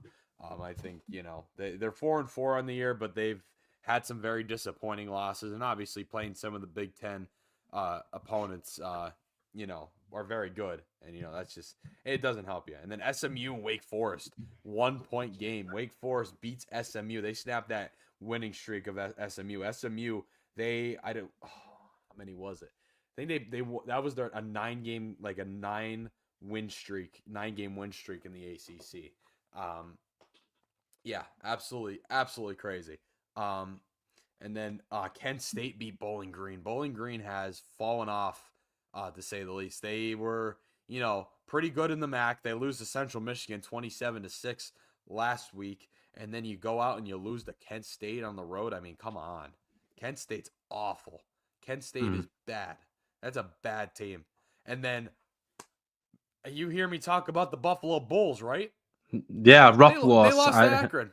They lost to Akron. Akron beat Buffalo. Buffalo has been in games all year. Their wins have been all close. And they lost to Akron at home. I mean, come on, dude. And then this is a big one, too. The UConn Huskies lost in double overtime to Rice. UConn's been playing off and on this year a little bit, I will admit. They're 5-3, though. They lost to Rice in double overtime. A lot of weird games this week, right? Yeah, It was a lot of weird games that happened. Yeah. Pitt, NC State. Pitt took care of business. I think NC State's very disappointing this year, to say the least. And I think Pitt is kind of, they've picked it up, man. They're 6-2. They're better than the Steelers. It's crazy. The better team there. Yeah. And then no one's talking about it just because the strength of schedule is the easiest in college football. Actually, that's a fact. It is the easiest in college football. Navy's 7-0 on the year, and their schedule going forward is rough. North Texas is a very good group of five Group of team 5 team, at yeah. Notre Dame, home against South Florida, who's been playing really well, inconsistently but pretty good. Pretty good. At Memphis, who's now in the top 25, and the Army Navy game, obviously. And That's a Army's tough 3-4. finish. Yeah, That's a it's tough finish for them. And you're 7-0, and you have literally, it's a fact. Like if you look at all the schedules like ranked, Put it together, yeah. They have the easiest, like the straight to schedules last. And Yeah. they're 7-0. Well, So coming it's not into gonna, this now they're really gonna get tested. They're gonna get tested. That's yep, rough. it might. I don't think it's gonna end well for them at all. No, I they don't- might. They actually might lose all those They may games. lose out. I was just gonna say they're probably gonna lose out. Temple and Tulsa went to overtime. Temple, I think, is a little. They're 5-3 this year. Obviously, they do play a little lighter schedule than some other teams do, but they've turned that program's been turned around, which I'm happy to see. Obviously, being in Philly and stuff, you know. But Tulsa's a team you should not go in overtime with. Tulsa's 2-6. They're not good at all. I don't know how you go in overtime with Tulsa. They should have won that game outright. Northern Illinois beat Ball State. They're 2-6 on the year. Northern Illinois gets a big win there. The MAC is crazy because you see these teams that, you know, have terrible records and some have really good records, and then they play each other, and it's like, wow, look at that. I mean, the Miami, Ohio beats Western Michigan. That was a very highly anticipated matchup in the MAC, 26-17. That was a game I talked about last week. And then Colorado gets the breaks beaten off them by Utah, 53-7. Wyoming shuts out Colorado State. That's expected. Central Michigan beats UMass. UMass is going to go 0-12. They are the worst football team of all time. And yeah, that's pretty much it. And then we also, I'll get into it in a second. Go ahead. We're getting into week 10. Yeah, week 10, the week 10 preview here. Penn State versus Ohio State. Not as much juice, what we thought it would be to start out the season, but still it is Penn State versus Ohio State. Not something that people are going to take lightly. Penn State can still give Ohio State somewhat of a game, but Ohio State, Biggie, I think they've let up 6 points a game the entire season. That's crazy. 6 points per game is not normal. That is absolutely absurd that they've let up that many points per game. Crazy. Vandy versus Texas, which should be a good game. Texas, Arch Manning might not be available for that, so that could change things. Vandy, they want to keep their their spot in the CFP. They got to get that win. Early game on Saturday. So those two games will be going on at the same time. Oklahoma versus Tennessee, another really good matchup. I think that Oklahoma, listen, they've lost 2 games now, so they're kind of on the out of the playoff, but I still think they'll be okay. I don't think they're gonna struggle. And Cincinnati versus Utah, really late game on Saturday, but Cincinnati's in the rankings, Utah's in the rankings, so a little late night ranked matchup. But any other games you got here, Biggie, before we hit the new rankings that came out? Yeah, so let's talk about the 2 games going on right now. UTEP and Kennesaw State. Tuesday night football, baby. I love it. I'm going to put it on as soon as we end here. Yeah, Kennesaw State is up 14-7 on UTEP right now. UTEP is not very good. 2-5. Kennesaw State is actually 5-2 this year, which is pretty good for them. Coming up in the FBS the last 2 years. JMU at Texas State. JMU is unreal. They are very, very, very, very good. They're up 21-7 on Texas State right now in the second quarter. Let's see. Nothing really good Thursday. I won't get into Syracuse just yet. Memphis at Rice. Memphis should win that. Louisiana Tech hosting Sam Houston. I only bring that up because I'm seeing Louisiana Tech next week at Delaware. Nice. I remember you saying that. Yeah. And then let's see. Rutgers and Illinois. That game might actually be a little decent. I don't think so. I think Illinois beats them pretty badly. Duke and Clemson. I think Duke wins that pretty soundly. Clemson's favored, but I think Duke gets that one. I don't understand that. I don't understand that one a little bit. I don't either at all. UCF and Baylor, that game might be okay. I think UCF wins that one, even though Baylor's favored. UAB and UConn should win that pretty soundly. UConn has been playing really well, like I mentioned earlier. This is a game where 2 teams need a win bad. It's Buffalo and Bowling Green. Both of these teams need wins bad. Buffalo coming off that loss to Akron, then Bowling Green losing to Kent State. You both teams in the MAC need that win. Need this. This is like the Cardinals and Cowboys Monday Night Football, but for the MAC. It's Yeah, that same type of thing. Both these teams need to win bad. Temple and ECU is going to be a really good game. If you're not doing anything on Saturday at 2 p.m., go on ESPN Plus and watch ECU and Temple. That game's going to be really, good. really good. Those are very evenly matched teams. I think that's going to be a very, very, very good game. Definitely should watch that one. 100%. Way closer than the spread indicates. Or no, spread's only 4.5. ESPN projected has East Carolina 70% chance to win. I don't think so. I think it's gonna more. It should be more 50-50. Let's see. Pitt and Stanford. Stanford's been playing okay for the most part. They've had some big wins. I mean, they beat Florida State and they've won a couple, but they got blown up by Miami, which makes sense. Miami's unreal, I think. Still, this we'll see how Pitt does. Pitt on the road at Stanford, that could be tricky. Delaware at Liberty. This game should be good as well. It's a very evenly matched game. 3:30 on Saturday. Hopefully the Blue Hens can do that so they don't go at 500 going into Louisiana Tech. Let's see what else we got. It looks pretty good. Central Michigan and Western Michigan play. I think that game Western Michigan should win that one. Let's see what else we got. Wake Forest and Florida State, man. If Florida State doesn't beat Wake Forest, I think you should fire Mike Norvell. Sorry, had to say it. Washington State and Oregon He'll State. be the next one. Yeah, he will be. Washington State and Oregon State. Oregon State, they got their first win 2 weeks last time they played against Lafayette College out of Easton, Pennsylvania, FCS school. That's going to be their only win of the year. They're terrible, Oregon State. Don't see them winning this one. And yeah, that's really it, man. Nothing really else is catching my eye. Kind of a dull week usually. Usually I find a lot of good ones, but kind of a dull week, honestly. Yeah, not that many. Yeah, the past couple of weeks have been like that, but we'll see. We'll see what happens. Let's round out college talk here with some rankings. I'll kick us off here. I'll do the first 13, and then Biggie will take over after that, and then we'll hit how you doing in our pick 'em to wrap this one up. So ranked number 1, and as they have been, throughout the entire season, Ohio State 7-0. Indiana at number 2, they're 8-0. Texas A&M at number 3, they're also 8-0. Alabama at number 4, they're 7-1. Or Georgia 6-1 at number 5. Oregon 7-1 at 6, and then Ole Miss 7-1 at number 7. So the top 6 teams have remained the same. There's no movement there. Ole Miss is up 1 spot. Georgia Tech at 8, they're 8-0, but they went down 1 spot just because Ole Miss, got a nice win on the road against Oklahoma. Number 9 is Vandy. They're 7-1, up 1 spot. BYU 8-0. They're up 1 spot as well. Miami 6-1. They're down 1 spot. Tied for 10th. So they have Miami and BYU tied for 10th. Never seen that one before, but that's the case. So they both have the 10th ranking going into this week. I guess their votes were tied up. The Notre Dame Fighting Irish 5-2. They remain the same after they had a bye week. And Texas Tech 7-1. They're up 1 spot. So rankings pretty much remain the same in terms of the top 13, just a little bit of movement with some teams, but not much compared to what we had the past couple of weeks. But Biggie, who we have at 14, and then round it out here for us. Yeah. All right. Well, Tennessee is at 14. They move up 3 spots. And then Virginia, they move up a spot. Louisville up 3 spots, which makes sense, I think.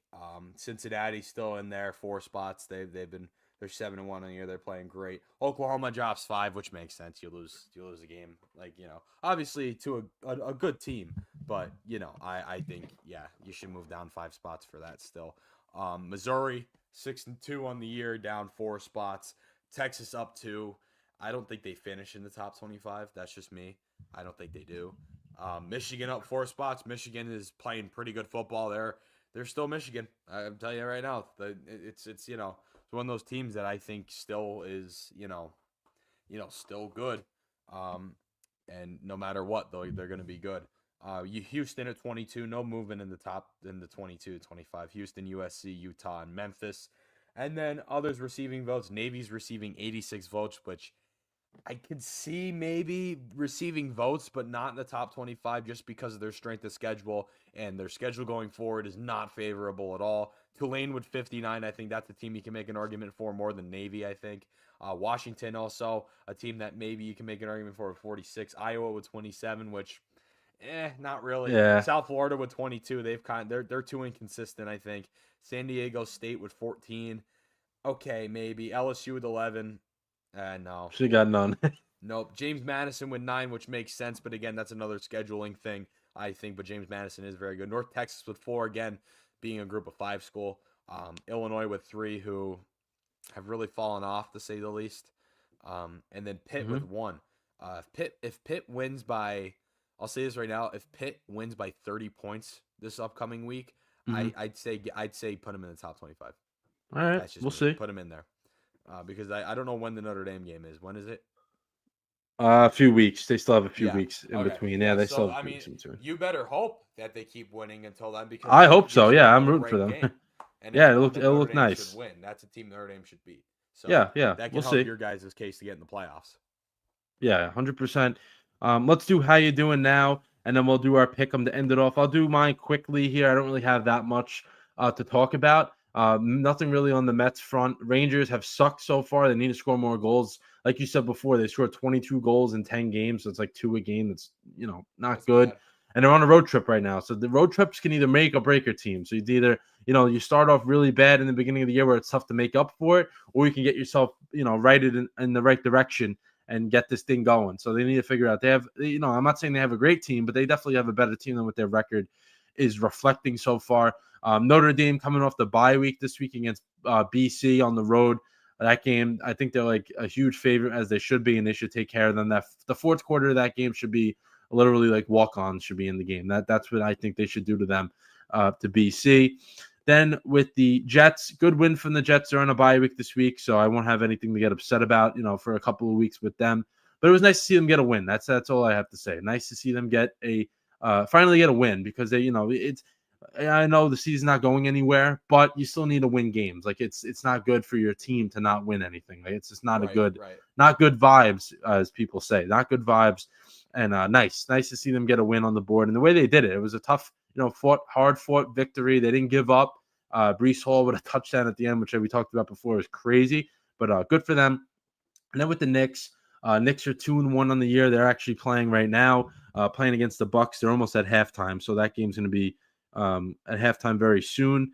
And they're up. Actually, it is halftime. I'm sorry, 71-59 right now. Brunson with 23 points. So Brunson's been, he's been insane so far in the 3 games. He's averaged 30 points per game so far, and he got 23 points right now. I expect him to get another 30 this tonight. And I want to see what they look like when they're whole, because they have guys in and out every game. They've had like 2 or 3 guys that aren't playing, so I kind of want to see them mesh together, which will take time. But if they can win games and still not being meshed together yet, that's a great sign. So I'm very happy for that. But yeah, I kept that one nice and short there. I don't really have that much else to talk about. My teams they didn't upset me. The more I talk, that means they upset me. They didn't really upset me this week.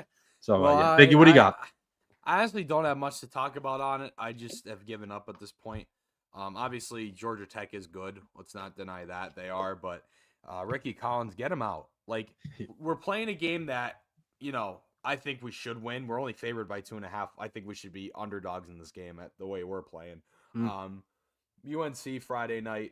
I have no hope. I think we're gonna lose to UNC. I don't think we're winning another game At this rate, at this rate, they're not winning another game all year.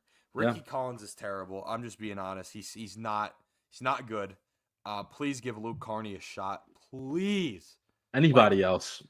Literally anybody else. Just give Luke Carney a shot. I don't care that he's a true freshman. I don't care that you brought in Ricky. He's our guy. He's our guy. No. It's clearly not working. It's not working. You haven't won a game since Angeli got hurt. You're not going to win another game this whole year. At this point, I only see him beating Boston College. Boston College kept it close in their game this week. They look better than we do. We're the worst team in the ACC. Sorry, Stanford. Yeah, we're the worst. Yeah, we're terrible, and our schedule's horrible. Like, for our sake, coming up. Ricky Collins' stat line: 17-29, 224 yards, 1 touchdown. Again, I just think he can't. He just doesn't. Really, just does not. Get the ball out like he should. He's very. He still overthrows the ball. It's improved since the Duke game. I'll tell you that. It's improved since the Duke game, but hasn't been anything near what it should be. You know what I mean? And then even rushing, he's a running threat. He had 41 yards rushing on 14 carries. He had more carries than our running back did, than Yasin Willis did. I mean, what do you say about that? And then your leading receiver, Daryl Gill, had only 5 receptions. Jonte Cook, who I think should be our receiver number one, only had 2. And then Dan Villari, who has been with the team forever, he came in as a quarterback transfer from Michigan in like 2021. And he played tight end for us for the last 3 years. And that's another thing too. He has gone back to quarterback with us. He played quarterback for us when guys went down like previous years. Mm-hmm. You get to a point where if you don't trust putting a true freshman in there, do you put Dan Villari back? You put a tight end at quarterback? Are we at that point again? Are we? I never thought we'd see the light of day where Dan Villari has to play quarterback again, but I genuinely think we're at that point. We are at the point where I would consider as Fran Brown and as an offensive staff, Jeff Nixon, I would say, hey, this isn't working. I don't care how we brought him in. I don't care what any circumstance. Nothing is working.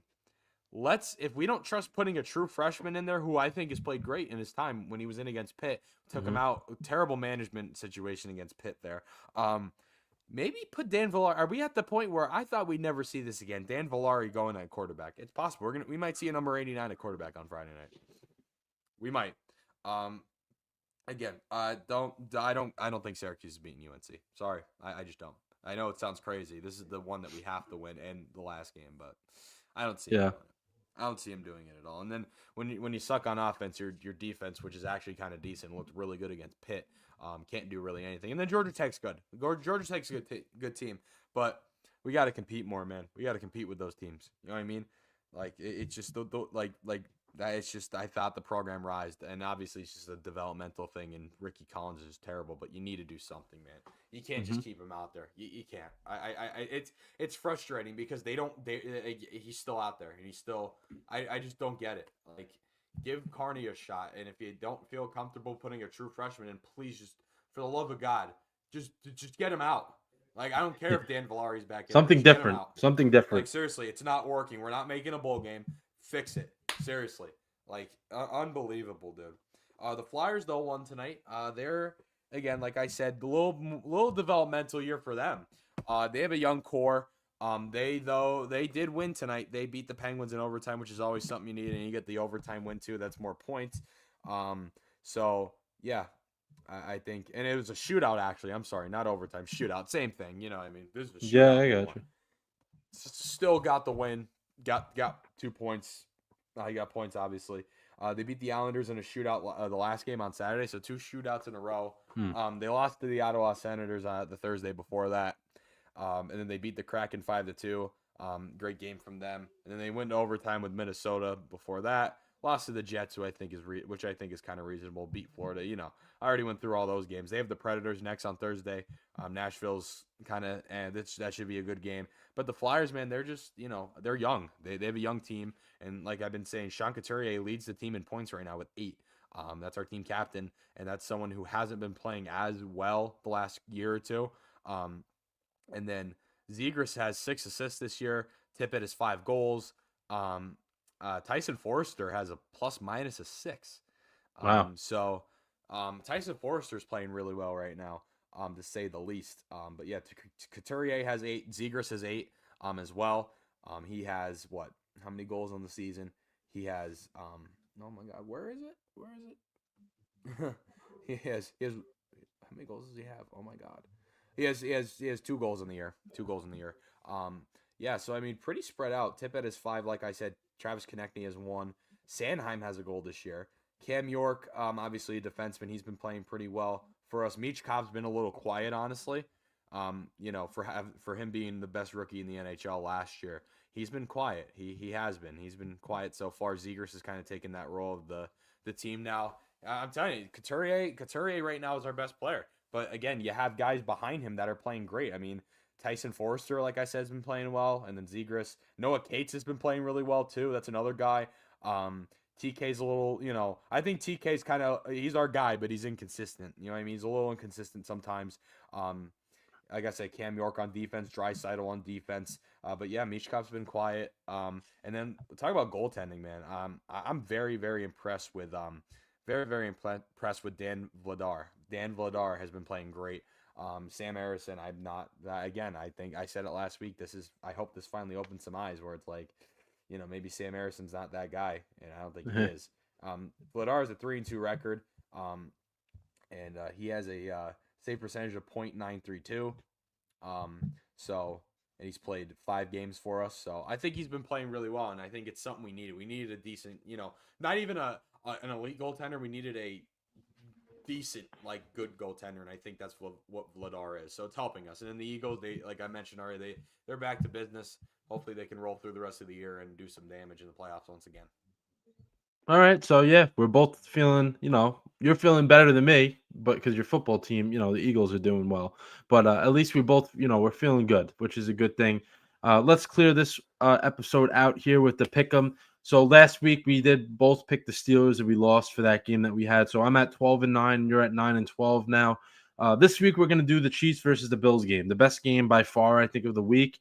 We know the rivalry these teams have, kind of grown into from past years with playoff games and all that good stuff. But Chiefs are rolling now. Bills look really good, bouncing back off the bye week and the 2 straight losses they have. So both teams are in a good place right now. So I think I've been thinking about it all day. I'm like, I don't know who I want to pick. I don't know who I want to pick. But I'm going to go with the Chiefs just because they're on the hotter streak right now. If it was the other way around, if the Bills are on the hot streak like that the Chiefs are on, I would say, yeah, the Bills are going to win because I think both teams are, evenly matched. But I think the Chiefs are going to win this one. Very close, though. It could be a game-winning field goal, something. But I think the Chiefs have everything going for them right now, the way they're playing on offense. It's scary good to have them how they're no, they're back. I'll say that. They are back. They've picked it up. They're the Chiefs. I mean, we kind of expected that too. When you have a team like that and they actually have some good receivers now, I think that's bound to happen. But Buffalo themselves, they got a bounce back win. They had some tough losses, but this is going to be a very high scoring game. Can't wait. Like I said, the over-under is 51.5. I think it's going to be way more than that, to be honest with you. But I'm going to take the Chiefs, though. I think the Chiefs are at a point where they'll beat the Bills. I know the Bills have won in the regular season for a majority of the time, but I think this year it's a little different, and maybe we'll see the opposite. Maybe we'll see the Bills win it in the playoffs. Maybe it's good for them if they lose this week. Yeah, right. That's what. That's what you're saying. I agree. I agree. Maybe it'd be good for them if they lose now, and they win in the postseason because that's when they can't get it done against Kansas City. But we'll see. We'll see what happens. But Biggie, you have anything you want to talk about? We talked about a lot, but anything maybe you forgot about or something before we sign off here? You're good? Nope, nothing good. All right, man. All right. I'm all good, I should say. I got you. I'm all good, too. So that'll do it for episode 76. I just want to thank everyone for coming on, watching us, supporting the channel. Go on TikTok, Instagram, YouTube, TJ Production, JD Empire Sports Talk, all that. Like, comment, share, all that good stuff. Thanks, guys. See ya. Yep.